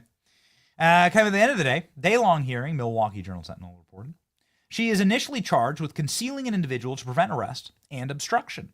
And the grand jury determined that there was enough probable cause to continue the case. She was temporarily relieved of her duties in the aftermath of the arrest. Her defense team only had a terse statement for the most recent development, stressing Dugan maintains her innocence. Ice-capades, it says here. She's expected to enter a plea deal. Interesting. So how can you maintain your innocence if you're going to do a plea deal and cop to this? She was in court. This criminal alien who doesn't belong here was in court in front of Dugan on April 18th on 3 misdemeanor charges for battery. She escorted the criminal alien and his lawyer out the back jury door of her courtroom after she became aware that ICE was in the courthouse looking for him. She then raged and confronted ICE and started screaming at them. Very controversial, according to the filings here by the DOJ. And she instructed them to speak to the Chief Justice. She returned to her courthouse, and she led the criminal alien out an exit used by staff and jurors and defendants only.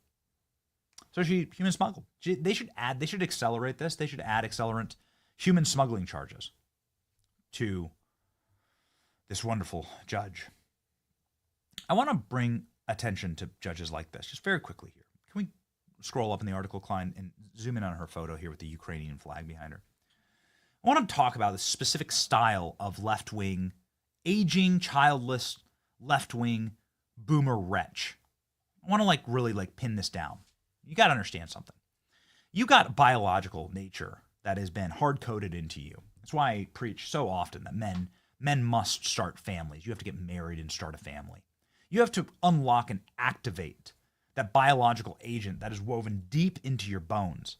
The reason that you exist today, young men, is because for thousands of years, men in your family lineage have had the guts and the balls and the fire to provide for and to protect their families and to bring forward your progeny, your family tree into the world. And that's in you. That's woven into your DNA. Once you become a father, once you become a husband, once you become a protector, it will unlock incredible potential in your life. But it's something you must do. You must have that motivation. Smoking weed, sitting on the couch, playing video games will not give you that motivation. Pornography, OnlyFans, that will not give you that motivation. You must actually do it physically in real life, because we live in a real and physical world where you can actually build things and do things. You can just do things. This is the best way to level up your life. Unhappy, miserable wenches like this have denied purpose, denied motherhood, denied the calling to have a life that is grounded in the raising and upbringing and flourishing of her own family.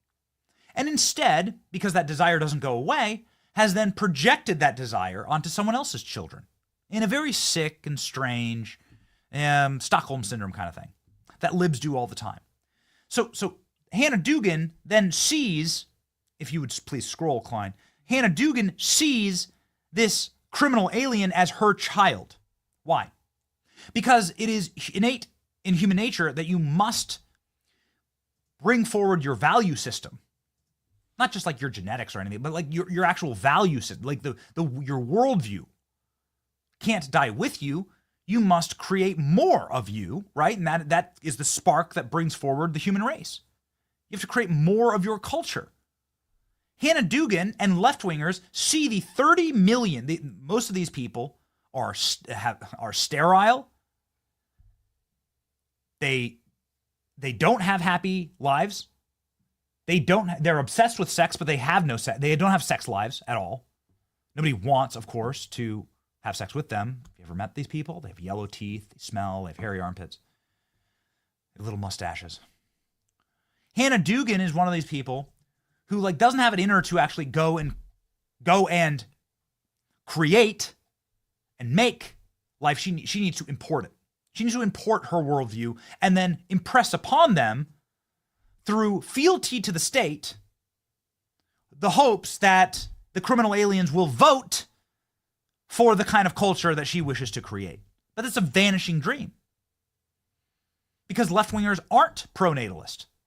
In fact, it is the dominant cultural messaging, and conservatives don't listen to dominant cultural messaging, but left-wingers do, that you shouldn't have children, that you should cut off your family tree, that you should be dead limbs. We are the only pro-natalist movement. And that is why we are actually procreating. That's why we are passing on our value system. That's why so many young people are right-wing. Also because obviously for young people, you want to be punk rock. And there's nothing more punk rock than a freaking president who survives an assassin's bullet, sits ringside with Joe Rogan, Dana White, watches warriors battle, gets treated like a king. Trump is the punk rock presidency. Young people have always been attracted to that style of energy, that conquering energy, that revolution energy. Always. And what is a revolution about? The finding of truth. That's also what we do. You wonder why so many people are tuning in now to independent media is because they're getting truth. And this is a hard truth. Scroll up, please. In conclusion here, I'm not trying to do a big lecture, but I want to establish these miserable cat ladies, these wretches, they view the 30 million criminal gang members and aliens that were brought into this country as their only hope to continue their sick third world progressive ideals. And that's why they'll protect them like this. What she's doing in smuggling this criminal alien through her courthouse and screaming at ICE, she's acting like a mother would to protect her own children, right?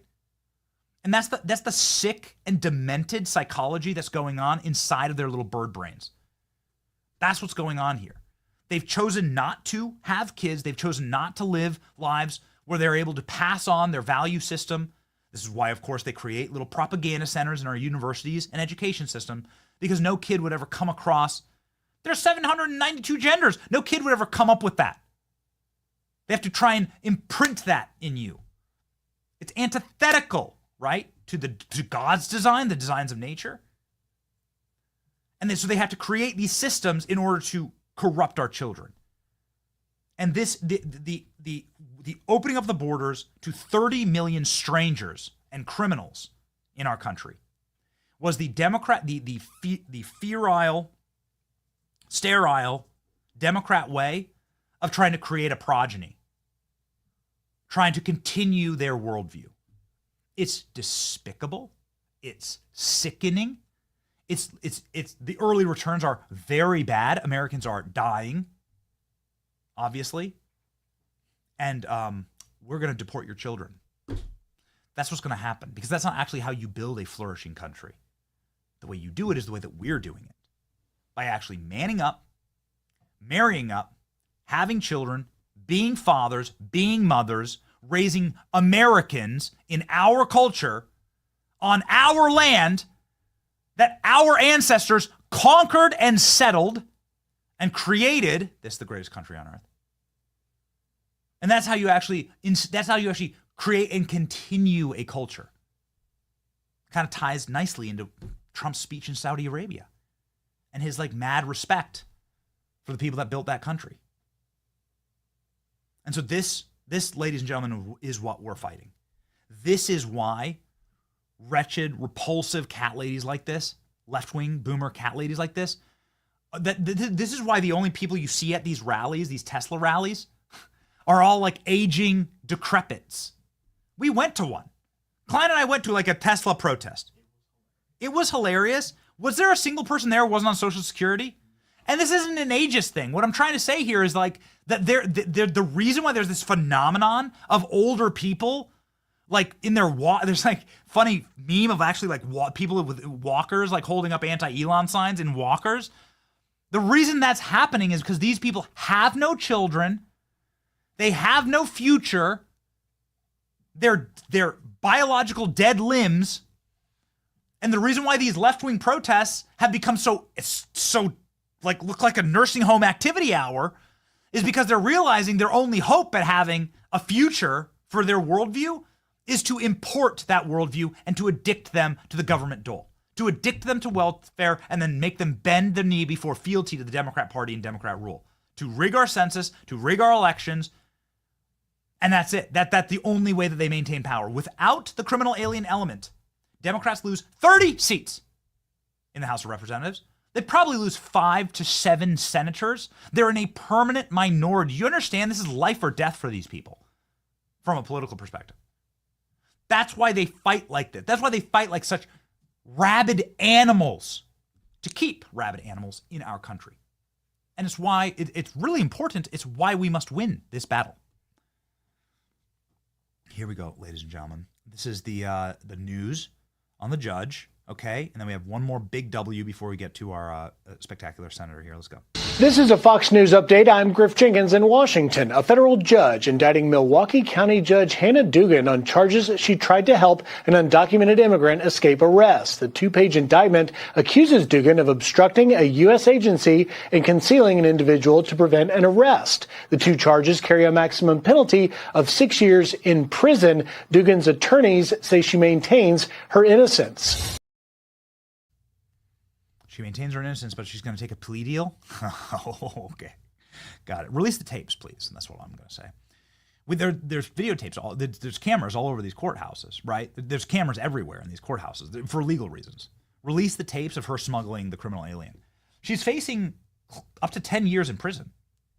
I say, like, throw the book at her. Don't give her a plea. Don't offer a plea deal. Throw the book. Put her in jail. I need the jumpsuit. I need the jumpsuit photos. Okay. And then release the videos. Judge upholds Trump's authority to deport criminal aliens under the Criminal Alien Enemies Act. Very good. This is a wonderful thing.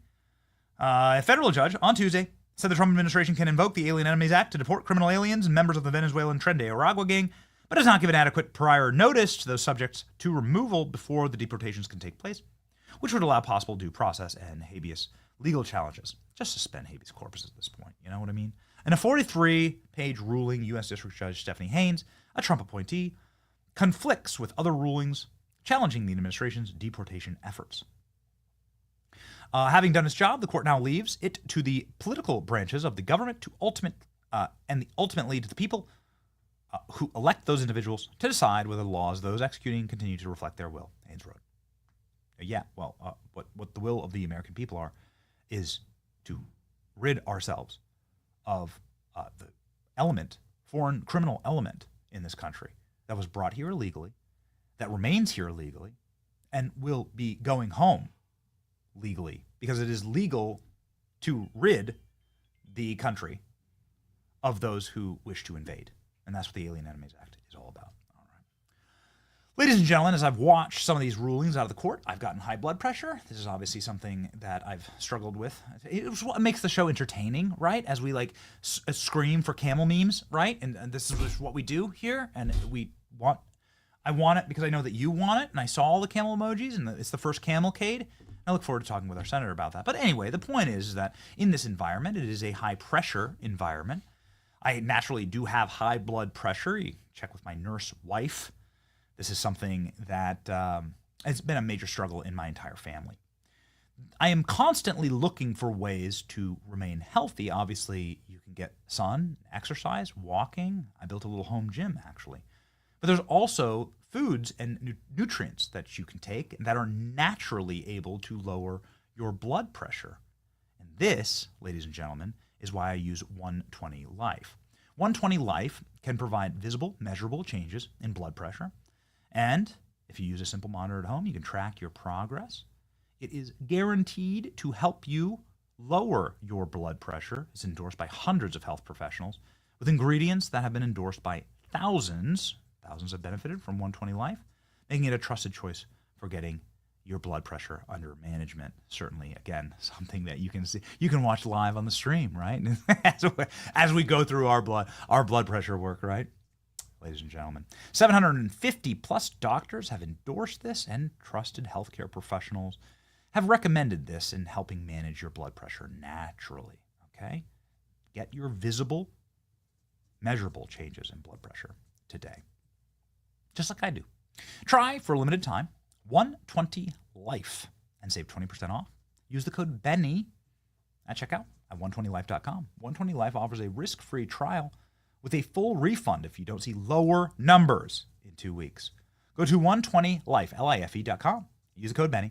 Save 20%. There's nothing to lose except your high blood pressure numbers, which is something that I'm working on. Go to 120life.com and use the code BENNY and save 20% off. Ladies and gentlemen. Okay, rocking and rolling, somebody who always calms us around here, somebody who always lowers our blood pressure, is the great senator now from the state of Missouri, Eric Schmidt, joining us live.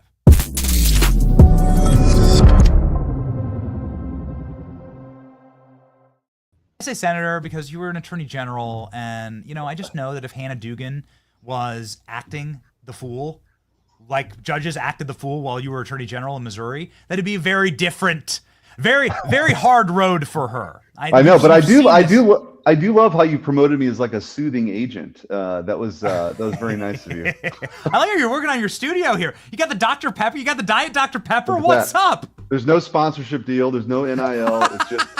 It's just what I'm drinking to stay caffeinated. But I do have my Cardinals. I got my Mizzou Tigers in the background here. So anyway. All right. Okay, well, please stop kicking Iowa's ass every single time that we play. Thank you. I'd appreciate that. Speaking of kicking ass, now we're looking at actual indictments for judges who behave criminally and illegally, and I think this is such a powerful and good thing. I would like to see a lot more of it. Your take, Senator. I mean, look, the actions of that judge in her courtroom were egregious and were criminal, and that's exactly why Pam Bondi and the Department of Justice is moving forward to try to subvert the efforts to deport someone who is here illegally. By the way, in the face of the victims who were there gathered, why he was brought in there was a domestic violence issue. It sort of added insult to injury that this judge was trying to whisk away someone here illegally who had come back and committed more crimes is just beyond the pale. So this is what happens. And so I think it's part and parcel of an effort that President Trump ran on, which is we had mass migration, and now we're going to have mass deportations. And you also referenced, while I was in the holding room there, a recent ruling by a judge that President Trump can move forward on the Alien Enemies Act. That was also true under the Boasberg decision before it got transferred to Texas. The judge said, yeah, absolutely, the president is the commander in chief. This is core Article 2 powers under the Constitution. He can make this determination. It's a political question. The court doesn't have jurisdiction in that regard. And I think as these things to calm the blood pressure and be the soothing agent, I think as these cases make their way through from this kind of patchwork district court level, as they make their way to the appellate level, there's going to be more good news. And ultimately with the Supreme Court, that President Trump on the domestic side can actually absolutely, with like USAID, handle programming and personnel that's within his authority. And then also on deportation. I mean, the immigration laws are very clear. They're abiding by the immigration laws, and they're deporting people, some more swiftly than others. But I think all this is going to be good news at the end of the day, and they should move forward full steam ahead. So moving forward full steam ahead, something that was very depressing that we saw out of the Senate. I know that you like coming on here and claiming victories, but Senator, what happened to Ed Martin was so embarrassing and sad for us. I know that you were a big-time backer of his, and that We're proud. We're glad that Judge Jeanine's allegedly going to get it, according to the whip numbers that we've seen. Give us a status report on Judge Jeanine, and then what happened with Ed Martin? Yeah, I mean, actually, Ed and I go back years. Ed's actually from Missouri, and so I've known Ed when he was back in Missouri before he, was here, and then appointed to this really important position. And I think he would have done a great job. He was doing a great job. Yes.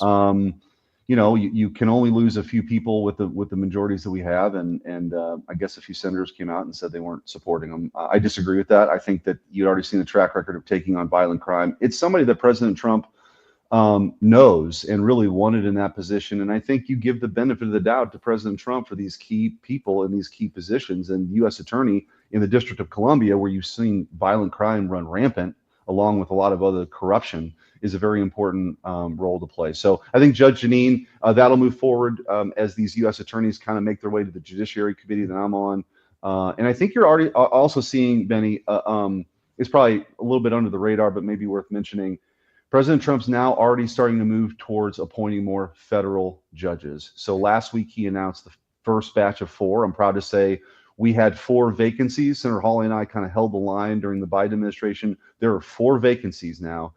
President Trump, of the 8, appointed 3 in his first term. He's getting another 4. So 7 of the 8 of the Eastern District of Missouri are going to be rule of law judges that rule, as the law is written, not how they want it to be. And then an 8th Circuit Court of Appeals that has all Republican appointees minus 1. So I think you're going to start to see more of these pieces in place with not just the U.S. attorneys being put in, but federal district court judges and appellate court judges. President Trump had set a record for that in his first term, and they're full steam ahead already on that, and that's good news too.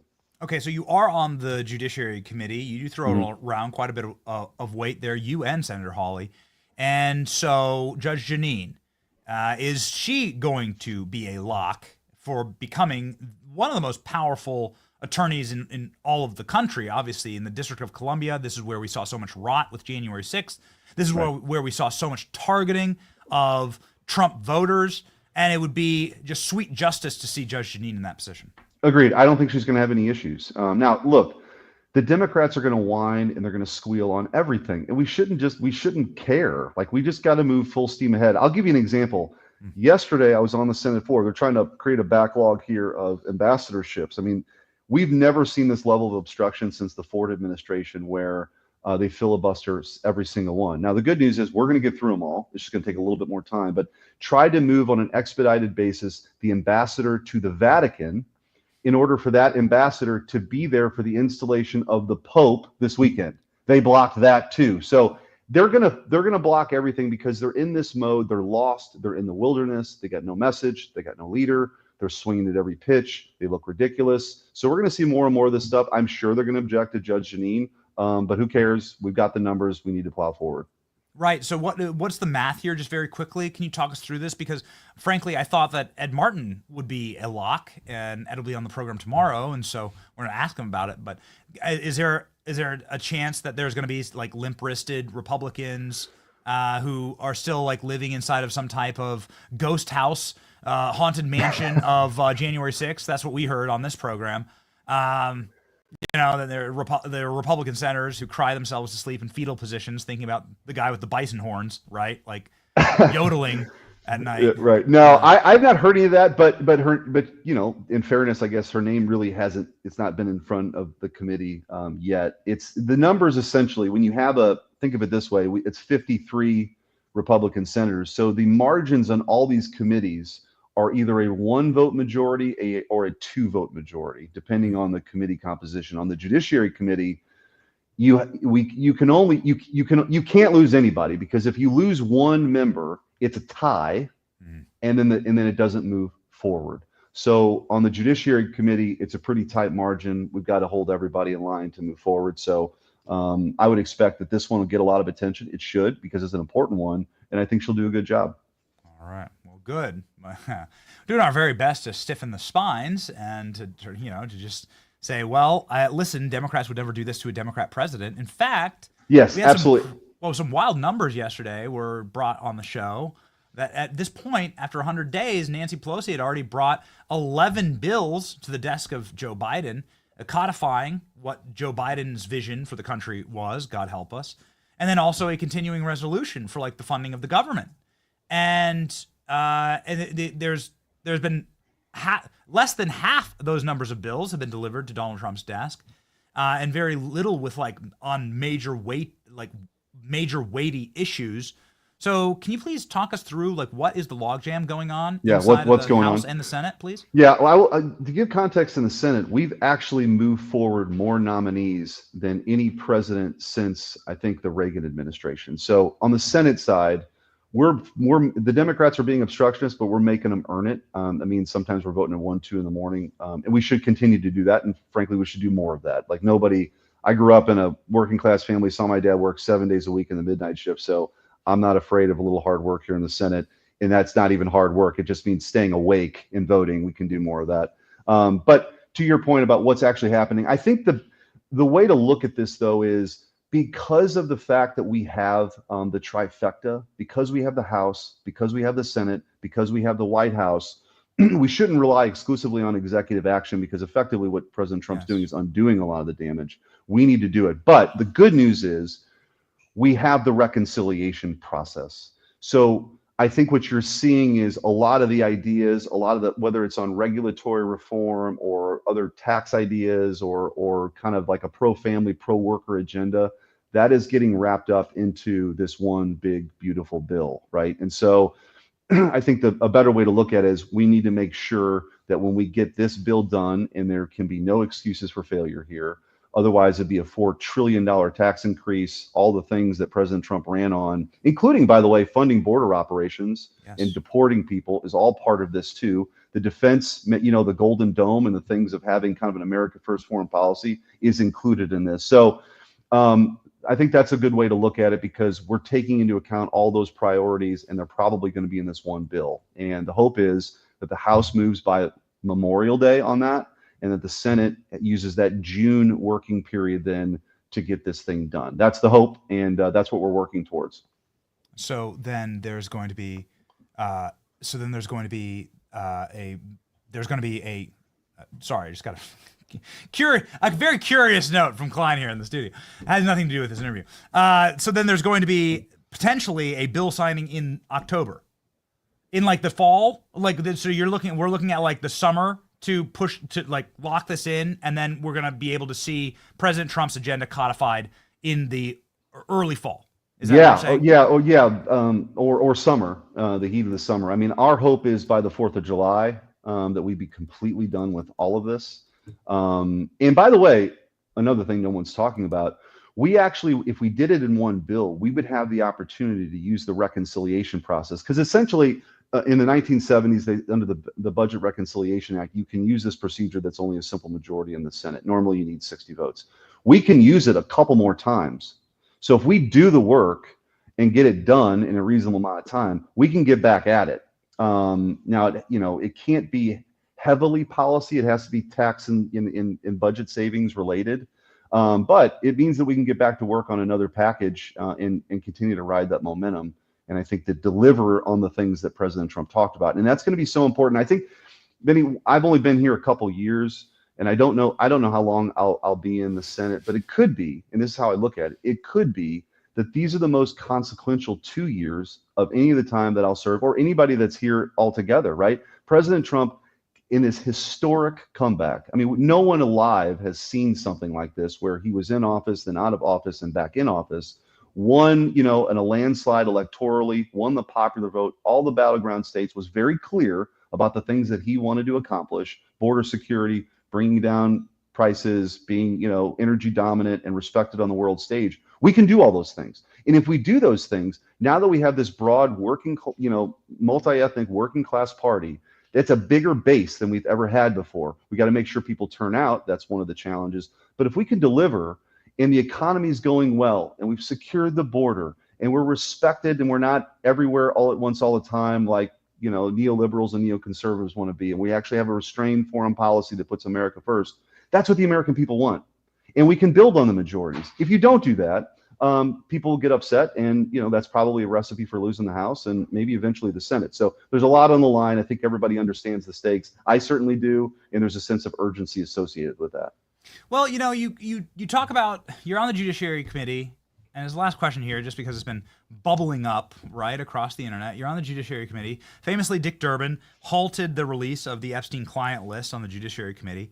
Has there been any motion for that? That would just be, people almost make fun of this show for like how often we ask this question, but it's just a simple, basic, like, is my federal government covering up for the world's largest predator ring? And we learned from Pam Bondi and Kash Patel that yes, they have tens of thousands of videos that they're going through. Yes, there is a obscene amount of evidence that nobody's ever seen from Jeffrey Epstein. And we just want clarity on this, and we want to know that our tax dollars weren't going to protect these pederasts. And I think this is like kind of a basic, simple, like trust episode, right? Like exercise for us with our government. Well, you got to remember, that's my perspective. Look, you got to remember the job I had before this. As you mentioned at the beginning of the show, I was Attorney General. And so there wasn't anybody more aggressive in the country in taking on the excesses of government, whether it's the vaccine mandates or the Missouri versus Biden censorship case, where we uncovered a lot of things that people labeled a conspiracy theory before Elon Musk had even bought Twitter. So that's where my focus is. I do think that Kash Patel and Pam Bondi, who have faith in, they're very serious about this. I think they understand that not only is it about the information that will be gleaned from it, but to your point, it is about restoring trust in these agencies that have lied to people for too long when they said, oh, we're not targeting Catholics. And it turns out there's a memo saying we're actually targeting traditional Catholics who attend Latin Mass, and we're seeking people who be spies in churches. So that's where they're coming from. I think they understand how important it is to have full disclosure here. I mean, there's obviously some privacy issues related to minors. That everything I've been told, that's the nobody's focus. asking for that. We're just asking for the list. We're just asking for the list of presidents, prime ministers, billionaires, and bankers who. Yeah, there's no reason any of that should island, be secret. No reason any of that stuff should be secret. And you would vote to release that. Yes, information absolutely. on your committee. 100%. All right. Yep. Well, that's cool. Senator, one final thing. We think it's very cool that you have the fighter jet, the F-16 behind you, and that those were the same planes that were flanking President Trump when he entered Qatari airspace here. And I'm not sure if you did that on purpose, but it's freaking awesome. And well, I would tell you, working with President Trump, St. Louis is going to be building the new F-47. So the next generation fighter will be built in St. Louis by Missourians for the next generation aircraft that'll go faster, further, see further. It's an exciting time. And by the way, this is about peace through strength. You have to have that level of deterrence. So those were cool images to see. There you go. Yeah. Nice. Yeah. All right. Well, by the way, those are F-15s that were built in St. Louis too. So we're very proud of that. We want more of that in this country. A lot of massive W's. Thank you for being on the program, Senator. Everybody go follow the great senator and his Cardinals. Here he is on the field, it looks like. First pitch. That was the first pitch. And I will tell you, I really don't get nervous about anything anymore, but walking up there, the last thought that crossed my mind was the downside here is much bigger than the upside, but I did throw a strike. So it came through. Okay. Our producers will be finding that footage and we will play it next time you are on the program. We'll prove it. And nice. The great senator. We might provide that for you. Well, so. Please. Okay.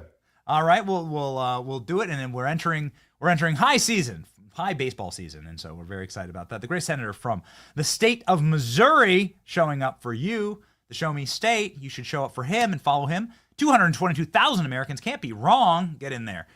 Thank you, Senator. Thanks, brother. Take care.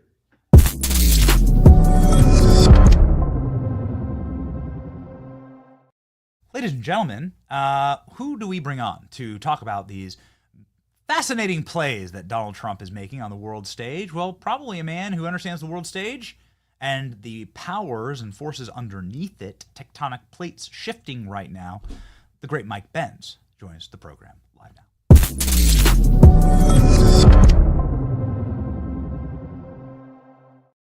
Mike, what's up, dude? Everything's good. You know, if you end up cutting that reel with Senator Schmidt, you should juxtapose it against the Tony Fauci attempt to throw out the first pitch. Dude, I've seen Senator Schmidt on the congressional baseball field for the Republican versus Democrat game, and I I have to imagine. I've seen him in action. He's a pretty good baseball player, and when you put that against Tony Fauci and the knuckleball gone wrong, I watch that sometimes for fun. Put it up. Just put it up. It's right there. Let's go. We got it. You just give us this like a 30-second turnaround here. Okay, here we go. Here it comes. Dr. Fauci in what is the worst vaccine ad ever. There we go. This and this guy on the baseball field. Tony Fauci even during COVID, he was like going to baseball games. Okay. They're so impressive. These are the people that tried to run the world. They're so impressive. It's like he put the mask over his eyes. They're so smart. These people ran the world, Mike, and now their days are over. They ran it in the same direction they threw the ball. That's right. Threw it completely sideways. Donald Trump resetting everything. We just hammered the table this morning on President Trump saying in Saudi Arabia yesterday that the neocons and the globalist world builders build nothing. They just destroy. And it is time for you to have self-determination. And we respect your history. We respect what this country is. And we want to simply partner with you in ways that we can be harmonious and like just music to our ears, like the angels singing. And now Trump, the first president in Qatar. And that seems to be going really well. Mike, the floor is yours. What is the president doing right now? I thought that speech that you referenced is one of the most beautiful speeches I've heard Trump give since the Mount Rushmore speech at the end of 2020. It was shocking. I mean, it really showed a level of being dialed in to the tone of the base of this country. And I have to imagine if you're sitting in Saudi Arabia, or if you are a member of really any part of the Arabic Peninsula, that you are listening to that speech and thinking, my God, there's a president of the United States who actually understands me and respects me and dignifies me. And it was absolutely incredible. I mean, it really was. I don't remember the last time I've heard anything like that, even from Trump. So I thought it was very impressive. Trump certainly has a way with connecting with folks, especially I think the alliance between him and Saudi Arabia has been such a fascinating one to follow. You've had this real beef between the Biden foreign policy establishment and Saudi Arabia. The Atlantic Council white papers would refer to MBS bin Salman as as Putin adjacent. We very nearly labeled him an attempted dictator that we should overthrow on par with Putin. There was a strange affair with the Khashoggi, the tragic case where Khashoggi was killed in the embassy there. And although Snowden, I believe, came out and said that Khashoggi was actually plotting a coup and attempting to potentially overthrow the government of Saudi Arabia. And there's a lot of weird spy versus spy stuff in the background there. But the fact is Saudi Arabia was massively threatened by the Iran deal under Barack Obama. And Israel was threatened on the security side, at least as the tone of the diplomatic posturing was. It was that Saudi Arabia was scared it was going to be economically cut out of the oil and gas in the region. And Israel was scared that it was going to be threatened on security grounds because the Iran deal would allow Iran to become wealthy and therefore fund Hamas, Hezbollah, the Houthis at the time. And so this drew Saudi Arabia and Israel into a budding alliance for the first time, really in the two nations' history in an overt way. That has undergone some rockiness, but the fact is Trump is trying to have his Saudi Arabia and Israel too, with Qatar in the mix. So we got $600 billion of investment now committed to from Saudi Arabia to the U.S. This adds to something like $200 billion from Japan. And we've seen, I think, must be north of $1 trillion of foreign investment in the U.S. that Trump has secured. This is, of course, in tandem with the tariff and trade policies, the idea of if we're going to compete with China, we should be having foreign countries manufacturing their goods and investing in infrastructure here rather than in China. So you've seen strings of successes. The Qatar development has been surprising to me, very interesting in terms of the 4D chess of it all. Qatar is obviously renowned as the leading ally of Iran. Trump was a pressure on Iran maximalist during his first term, got out of the Iran deal, put maximum sanctions on Iran, completely decimated their economy, forbade foreign countries from being able to buy their oil and gas. Famously, he fought off China's ability to get oil and gas from Iran. But then when Biden won 2 months into his term, China signed a $400 billion oil and gas deal with Iran, which is one of those things that they got bargain basement discount prices for the world's second largest supply of oil. And it was another one of those foreign policy fumbles from Biden world. It's almost like they want China to win in Iran. They want China to win in Brazil. They want China to win in Europe. And Trump is slowly turning the tide on about 50% of that. We're hearing that Trump has also negotiated a tariff ceasefire, a tariff deal with China as well. But the Qatar development is interesting as well, because obviously there are rumblings about discord with Netanyahu, and Qatar being such a close ally of Iran has sparked this kind of diplomatic and culture war spillover into the underlying issues around Israel-Palestine and a potential war with Iran. So it's fascinating to watch it all unfold. I don't know how much of it is real, because Trump does so much signaling. It's hard to tell how much of it is symbolic, how much of it is, I don't want to say scripted, but how much of it is, could be a phone call saying, okay, I'm going to say this publicly, but just so you're aware, we'll continue the back channel conversations. The thing that most concerns me, because I know a lot of people are talking about the Qatar plane, in this $400 million plane that Qatar has gifted. People were saying they gifted it to Trump, and then Trump came out with a truth saying that this is a gift to the U.S. military. You pay for Qatar's defense, in the sense that we have one of our largest military facilities in the entire Middle East right there in Qatar. Qatar is not some hostile foreign adversary. They work with us. They're partners in the region. And the thing that concerned me, though, is maybe if he had stopped there, I would have said, okay, I see the logic of it. The issue is, to me, is that he said it would be serving as a temporary Air Force One. And Benny, you and I have talked a lot about the plots against, for example, from Ryan Routh, and it was also reported other plots using surface-to-air missiles and RPGs to shoot down Trump's plane.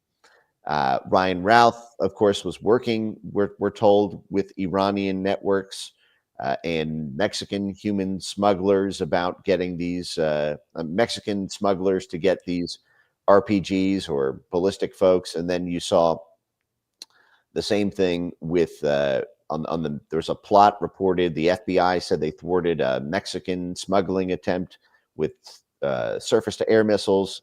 Actually, I'm not sure if that came from the FBI, but that was reported in media.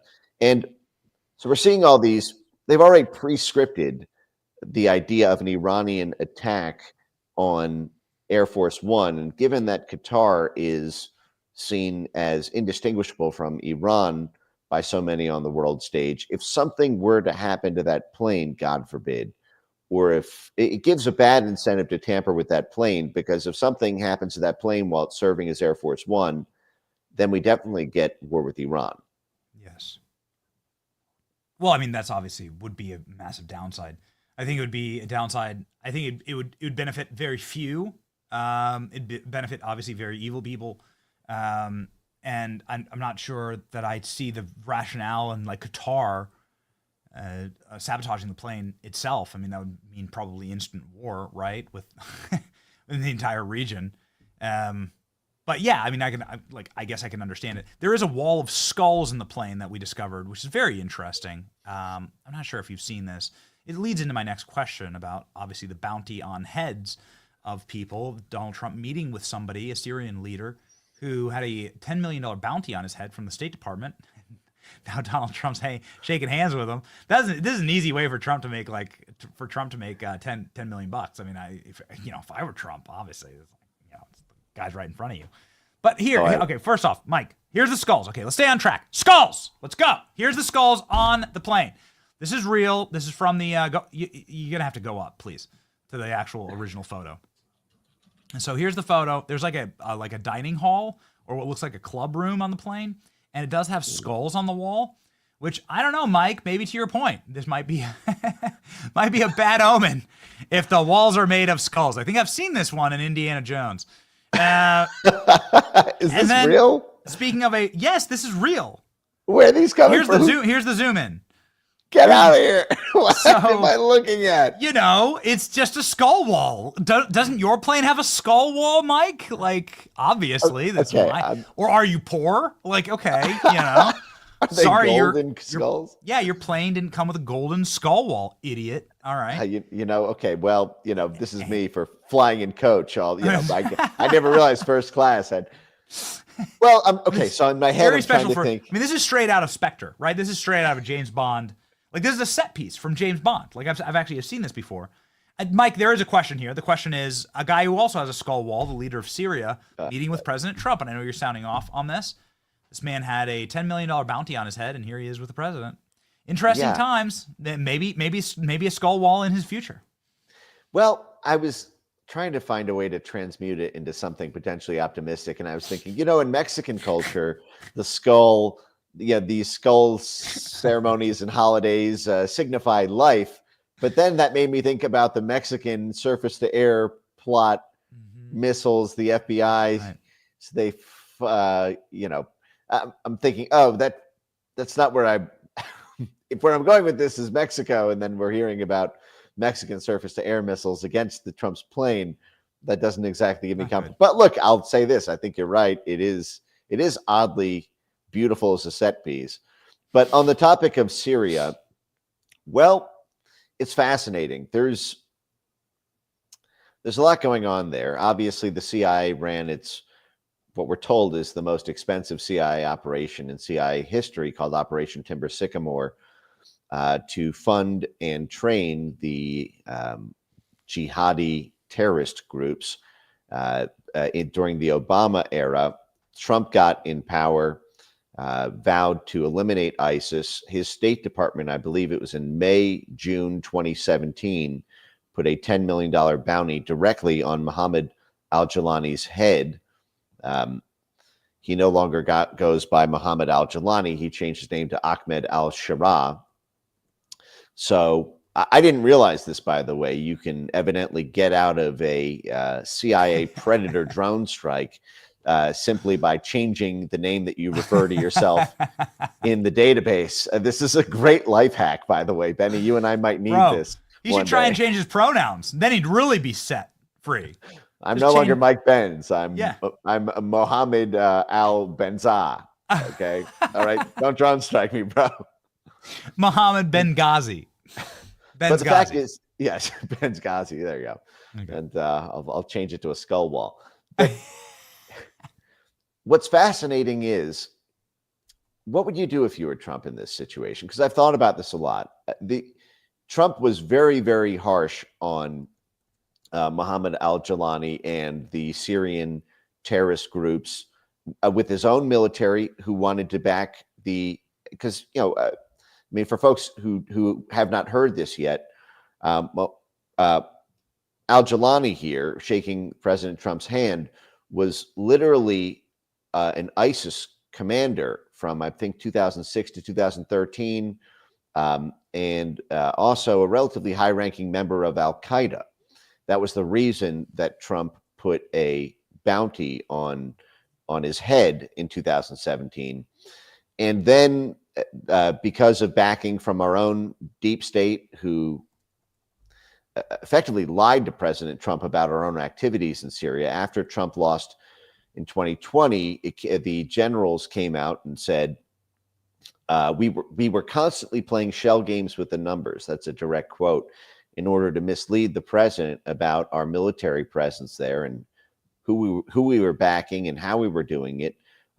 This was a major Biden foreign policy plank to get to topple Bashar al-Assad. There were false flag terrorism attacks on our own soil in 2015 under Obama in order to justify this war. The famous Garland, Texas, first homegrown domestic ISIS terrorist incident came out 2 years after the fact that the FBI had actually paid an informant $125,000 to become that person's best friend and tell him to, quote, tear up Texas, and was so explicit that even the ISIS guy said, hey, buddy, chill out.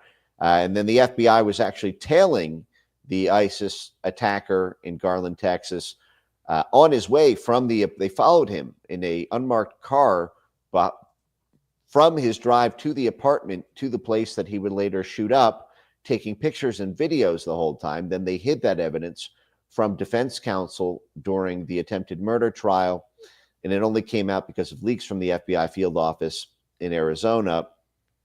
So the whole thing has been afoot with mischief.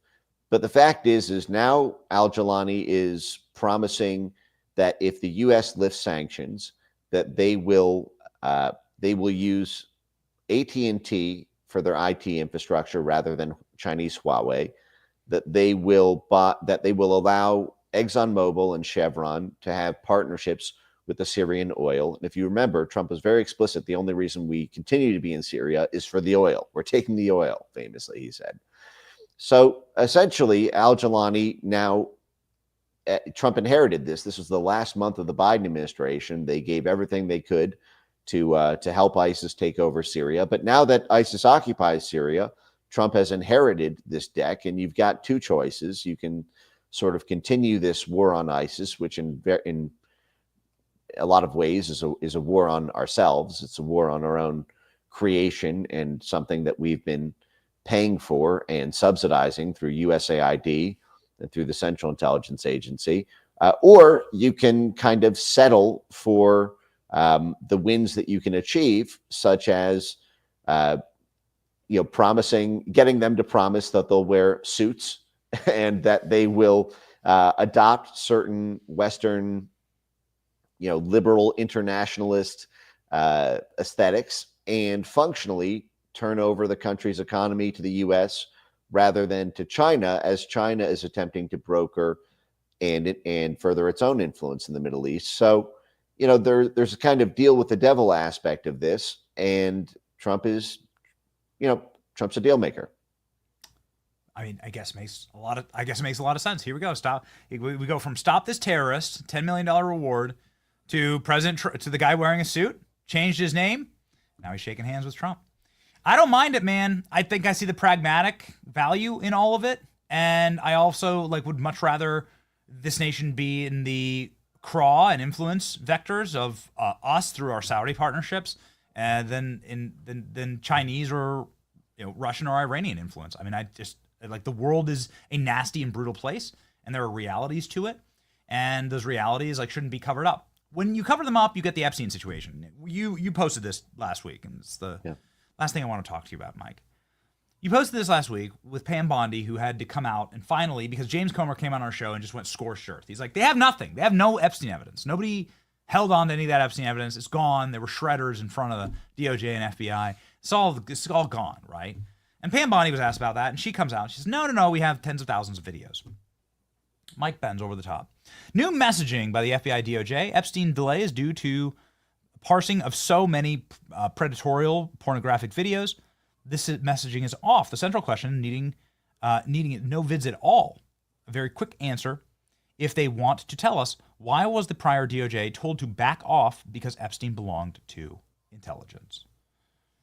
You're, of course, referencing Alex Acosta there, and when Epstein was caught dead to rights in underage prostitution activities here in the state of Florida. And please expound, Mike. what's happening with this Well- Epstein saga. I've gotten a chilling response, quite frankly, from people that were gung-ho about releasing everything, and I can't quite put my finger on it. So please expound for us. Well, I was told by folks at the FBI that there's the FBI is likely not in possession of files relating to Epstein and intelligence. I believe that those would be held either at certainly at the Justice Department layer, but then either at the CIA layer as well, or then there's the question of whether or not intelligence meant just domestic, or if it meant just international, or if it meant both. And I believe that the answer to this is both. There's almost no way to look at Jeffrey Epstein's life history and see non-involvement with the Central Intelligence Agency. The fact is when Les Wexner's tax attorney, Arthur Shapiro, was murdered the day before he was set to testify to the IRS while he was the tax accountant for the Wexner financial empire. That's when Jeffrey Epstein linked up with Wexner, and then that was in Columbus, Ohio. And then Jeffrey Epstein, who was partnered with the Saudi Khashoggi network during Iran-Contra, running the arms to the Iran part of Iran-Contra. Jeffrey Epstein then goes and negotiates the transfer of Southern Air Transport, the CI proprietary airline that was used in Miami and in Mena, Arkansas, where Bill Clinton was the governor, from Miami straight to Rickenbacker Air Force Base in Columbus, Ohio. How does one get to negotiate the transfer of a CI proprietary airline? That was a literal CI proprietary airline without being in the business. How did Jeffrey Epstein get a lease directly from the U.S. State Department for the second largest residential building in New York City? In the 1990s, Jeffrey Epstein, as part of the diplomatic showdown with Iran in the 1990s, the U.S. seized this vast presidential semi-palace in New York owned by the government of Iran, and then promptly leased it to none other than Jeffrey Epstein.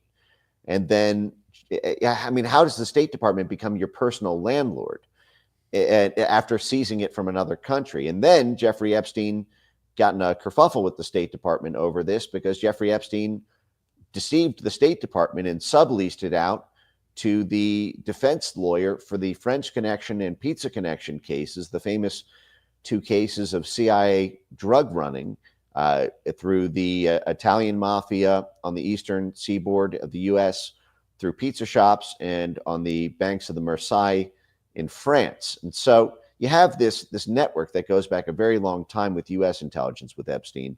But the fact is there seems to be pretty obvious connections to Israeli intelligence, potentially British intelligence, potentially Saudi intelligence.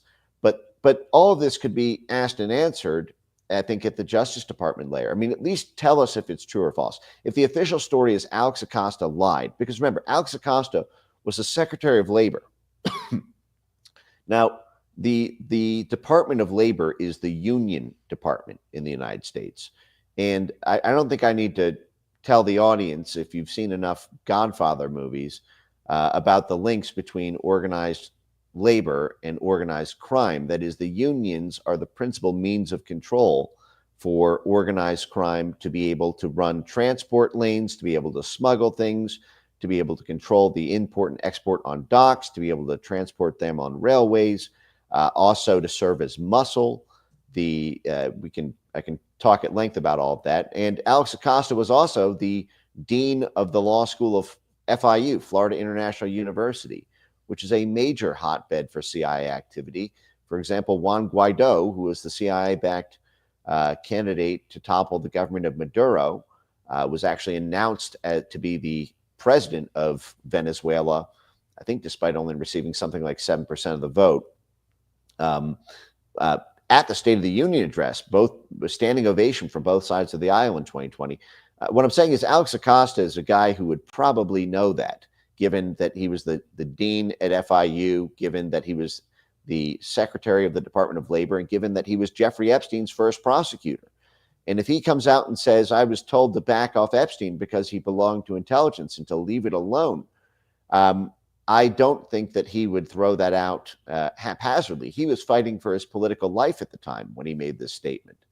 He was forced effectively because of this treatment over Epstein to step down as Secretary of Labor in 2019. So I wonder, what is Alex Acosta doing now? What are the Alex Acosta files like at the Justice Department? Now, the Justice Department is above the FBI, so I don't fault Kash or Dan Bongino or these folks. I believe what I'm hearing from various sources that the FBI may not be in possession of this. I believe that would be at the Justice Department layer. The question is Pam Bondi? I mean, because here's the thing: they can either come out and tell us, "Listen, Alex Acosta lied. He didn't really belong to intelligence. That was a smokescreen to protect his own political life. There is nothing there."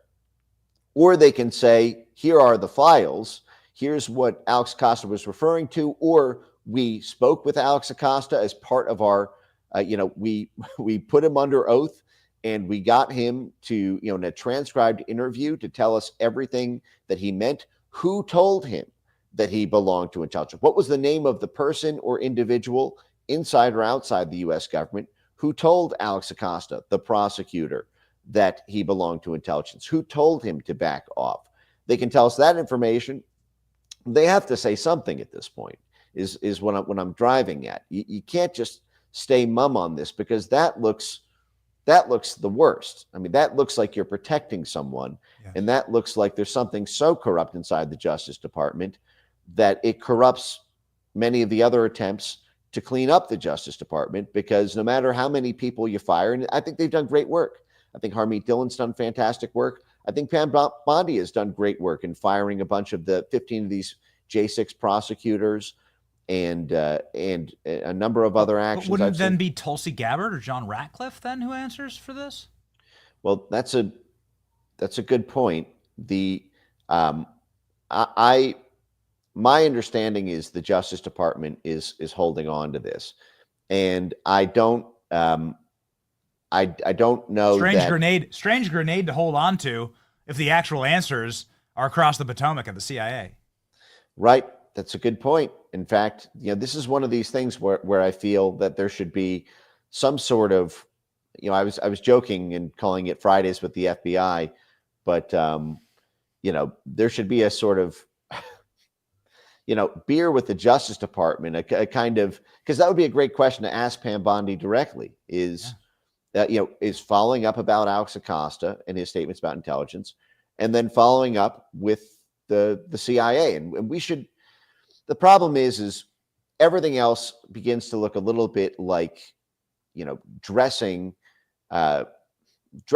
I was going to say, putting silk on a pig, but that's a little too, I think, extreme. But basically, it looks like you're beating around the big problem. If there's this big issue that you ran on, you campaigned on, that everybody seemed to be in the know about it. We heard Kash testify in Congress a few days ago that he believed that Jeffrey Epstein killed himself in prison, which, maybe that is Kash's genuine belief. And again, I think Kash is doing, on the whole, a fantastic job.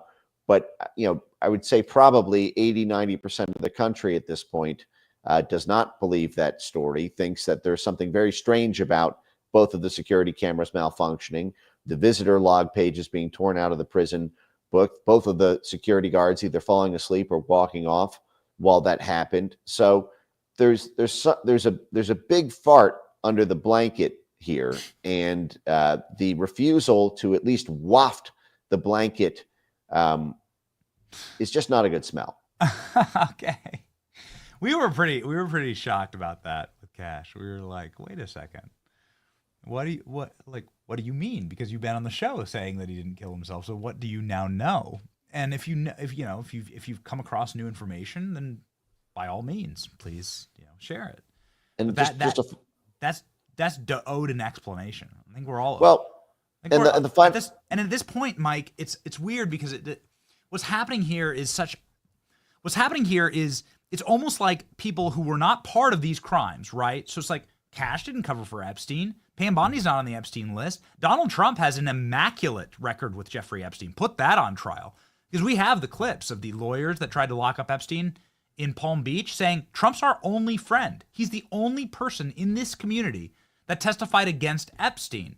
We have James Patterson on camera being like, listen, I'm the most respected author in America. I physically watched Donald Trump escort Epstein out of his club and kick him out permanently for life, right? Like Trump has an immaculate record here. What's the point of protecting this operation? Like it's not these people, and this isn't going to blow back on anyone. Alex Acosta isn't part of the administration anymore. So just like out with it. You know what I mean? Like it actually strangely does logistical and strategic damage to the Trump administration by not being out with it. Or if the evidence was destroyed, say that. Hey, listen, like seriously, these files are empty. And there's criminal like we're going to have to like go log in and figure out who emptied them, but we got nothing, right? Like I just don't understand the strategy here. That's what I don't get, right? Like, why protect anyone in this operation? Well, it's worth, and again, I think just because I've had conversations with folks at FBI, but I haven't at DOJ. My understanding is, the FBI genuinely does not have, at least this is what sources are telling me, does not have files on this, which makes me, look upward to DOJ and CIA. But the fact is look, Pam Bondi was the Attorney General for the state of Florida. And that was exactly where Epstein was tried. That was where, Alex Acosta was the prosecutor in Florida. Jeffrey Epstein was all over Florida. Jeffrey Epstein, as I mentioned, had all those involvements in South Florida and in Miami. And I mentioned the transfer of Southern Air Transport, the CIA airliner from Florida. So I would think that, Pam Bondi would know a fair amount about this network just through that alone, coming into it. And I don't know, I could see a lot of shrapnel getting on Trump world over this actually, from strange directions, not on Trump himself, but that could be it. There could be something more benign, but the fact is the longer time goes by, the more they're throwing up things like having to sift through CP files and things like that. That's not what anybody really has been interested about this. I think it's been never once called for that. Never. Right. It's been stipulated, that this guy was involved in these things. It's presumably why blur the entire image and just show us Bill Clinton's face. Right. That's you could just give us the list. That's actually what we like. What people would like is some accountability here. And then ultimately, the longer that they hold out, the worse it gets, and the more it looks like this thing goes deeper than we ever thought. So, right, yeah, okay. Well, that may be a question for Tulsi, right? Maybe a question for John Ratcliffe, if that's where the actual smoking guns, if that's where the actual evidence. But it should really be zeroed into that intelligence question, in my view, because. At least give us the answer on that, because that gives us the answer to whether he was protected. And I could see this there being a bifurcation. This happened in the run to 9/11, where the CIA was hiding things from the FBI. The FBI was complaining that they didn't have the intelligence they were supposed to be getting from the CIA. I could see it being genuinely true that the FBI does not have information on this, that it was above that layer. But the fact is the Justice Department would be the keeper of that information. And I've just never seen Pam Bondi straight asked, was Alex Acosta being truthful or was he lying? What files have you found? What can you tell us? Can you commit that you will disclose all Justice Department files around the negotiation of the plea deal? I mean, presumably if the lead prosecutor was told to back off because he belonged to intelligence, federal prosecutor, that there's going to be, if not a paper trail, emails, communications. I mean, every email, every text message, and frankly, every person that Alex Acosta was talking to at that time in and around the DOJ and beyond should be part of this inquiry, so that we can know if he was a child sex trafficker, if he was a protected one by U.S. or foreign intelligence. That to me is the key question. That's right. Did our tax dollars pay for these heinous crimes? I think that's important, and it's something that we have a right to know as the people footing the bill for this kind of stuff. And this is what actual accountability looks like. Mike Benz, I know that you told me before, you texted me right before the show, and you said that you're getting a skull wall installed in your apartment right behind you there. So that you can do, so it's going to be like a, more live, your lives and your hits are going to have like that extra punch to them, right? And so I know you have to go and let the installers go in and put all the skulls in there. Not going to ask where the skulls come from, right? I mean, that's just like a personal question for you. It's a personal decoration question, so it's none of my business, quite frankly. But I respect it, I respect it, and I know you're taking a cue from President Trump's new plane, so. Thanks, Benny. You know what? You've inspired me. I actually might. I'm going to go to Temu now or Amazon and see if I can find my best. And then look, maybe I'll get a deal with AT&T. Ryan Ralph's not too far from you. Just text him. I'm sure he'll be able to smuggle some in for you. I'll hit up my Ukrainian contact. Oh, it's getting dark. That's right. Ladies and gentlemen, if you want to see the light, go to Mike Benz's X page. He's got 1 million followers. Okay, he's a millionaire. He's got 1 million followers on X. He's even got the light shining there in his cover image. And you'll get quite a bit of light there from Mike Benz. And in a world of darkness, make sure that you're seeking out people who tell the truth. Godspeed, Mike. Thanks, Benny. Bye.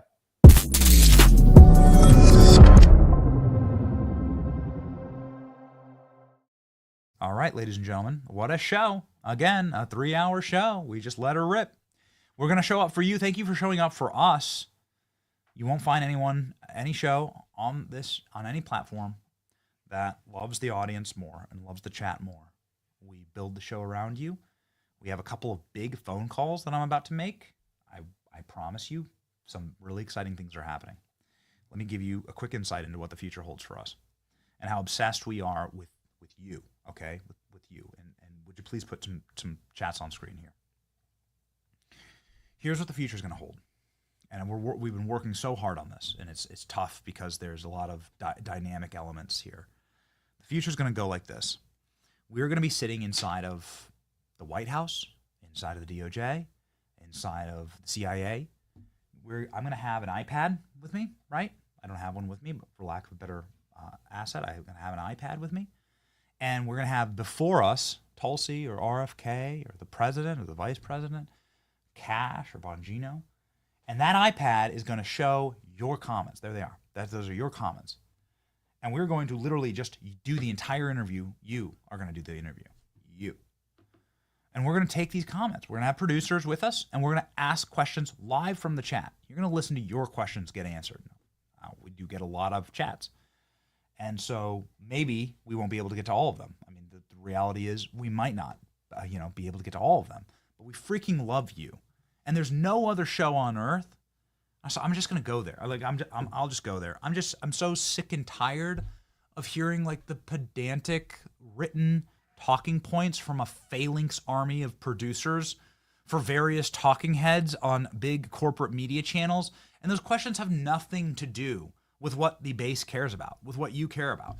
They don't have anything to do with what we want to discuss and where we want to go as a country. And these questions are important because the questions actually instill within the powerful people like what the policies should be, because they're getting asked questions about it. And it makes you think, right? Wow. Getting a lot of Epstein questions. Maybe we should release the Epstein list, right? So maybe we should find out more about who tried to kill Trump. That's why we keep asking stuff like that. You care about it, and it seeds like that we want to know. Anyway. That's what we're building, and it's going to be really fun. It's going to be very exciting. We got some big phone calls today on that issue, on that topic, and so we just thank you all. We love you. We love you back. Here's pointing the wrong way. Here's the comments, and wouldn't that be fun? Like that would be really neat, right? So I'm live with Cash, and I got an iPad in front of me, and it's just the chat, and we're just taking questions from the chat, and you run the interview. Okay? And so we're working on ways to deliver that, and we'll do it live, obviously. And we'll be able to, that'll be the first time in history anyone will be able to do that. Really neat, really cool stuff. So that's how much we care about you. It's how much we freaking love you. We thank you for being part of the Benny Brigade, being part of the chat. There are ways that you can support our show if you care about what we do. Just watching is good enough for us, okay? And we thank you for just watching. I know what it's like to be dead broke. I was dead broke the vast majority of my life, okay? But if you were called to support us a little more, you can go to BennyJohnson.com and sign up for the Benny Brigade. We're going to be, when we launch this, there's going to be certain questions that are going to be blocked out just for Brigade members. It costs $5 a month, actually less than that. And that's the price of a large fry at Chick-fil-A. But that can that helps support our journalism and what we're doing here. If you'd like an elegant way to support us as well, there's Rumble rants, there's X subscribers if you're watching on X. There's also YouTube memberships. These are pinned to the top of the chats. If you wish to support us on those platforms that are your favorite to watch on, we multi-stream on everything because we want to just reach as many people as possible. Nobody pays for this program. We aren't bought or sold. We are 100% independent. We are 100% run by you. This is a show built by you, for you, okay? A government of the people, for the people, right? A show of the people, for the people. And so we thank you, and our top way to thank, our number one way to thank you, obviously, is to do our verse of the day. Make sure that you get the good news. All right, here we go. I'm seeing a lot of love for Jerry in the chat. Jerry. We always shout out Jerry. We shout out Jerry. Yeah, I mean, listen, man. Jerry, that camel meme better be in the closer. Hey, Klein, I'm not playing the closer unless the camel meme's in it. Okay, all right. We'll go back to the camelcade. You ever seen a camelcade, a camel motorcade? The most important thing ever. It's awesome. I think we might actually also get some Easter egg skulls in the motorcade. Okay, all right. Oh, wow, yeah. Nick's getting shout-outs. The whole team's getting shout-outs. You know the whole team, man. You know Killer Klein. You know Danny. You know Killer Klein, Danny, Jamie, Ashley, ALX. The whole freaking squad, man. Get shout-out. You'll meet Colden. Colden's brand new video editor and videographer here on the team. You got just a stacked team of young creatives and professionals, and you support them. Again, we're not corporately owned. Nobody pays the bills around here.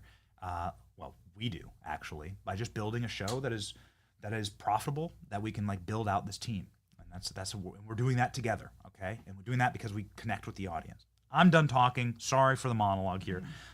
I cannot express. It's hard to find words to express our appreciation for this audience. We love you all. We love you all, and we will serve you. We will serve you. Okay? You're not here to serve us. We're here to serve you. Our verse of the day from James 1, verse 12. Blessed is the one who preserves under trial. He stood the test.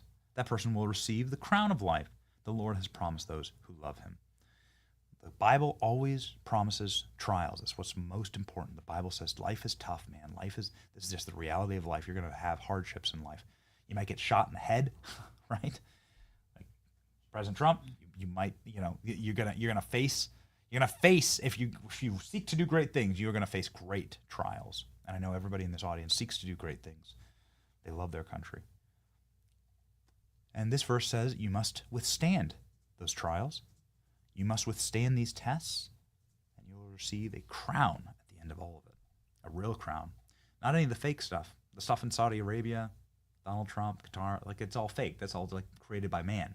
These crowns are created by God, who set the universe and the laws of physics and the dynamics of the earth in order, who set all the planets on rotation, who created the mathematical and thermodynamic harmony of all creation and life. That God's going to give you a crown if you just stay faithful and keep going. And so that's what we're going to do with you. All right? We're going to march on, and we're going to win. It's your boy, Benny. See ya. I'm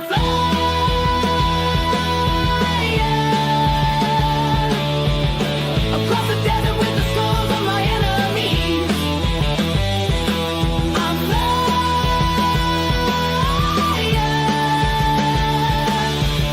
I'm across the desert with the skulls of my enemies.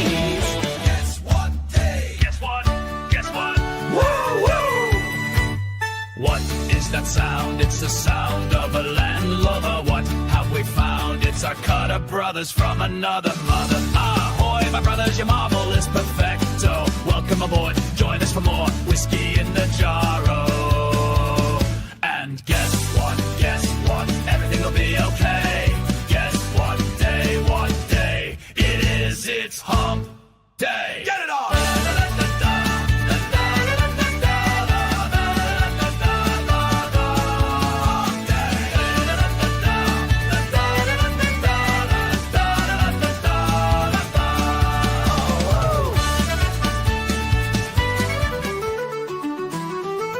The biggest ships in the sea, all owned by the oldest kings, and their dying legacy, media deal weeds. Soon will the penny show come to mind, the salt from lives for fun. Leave the gold and bring the gun, we sail for number one.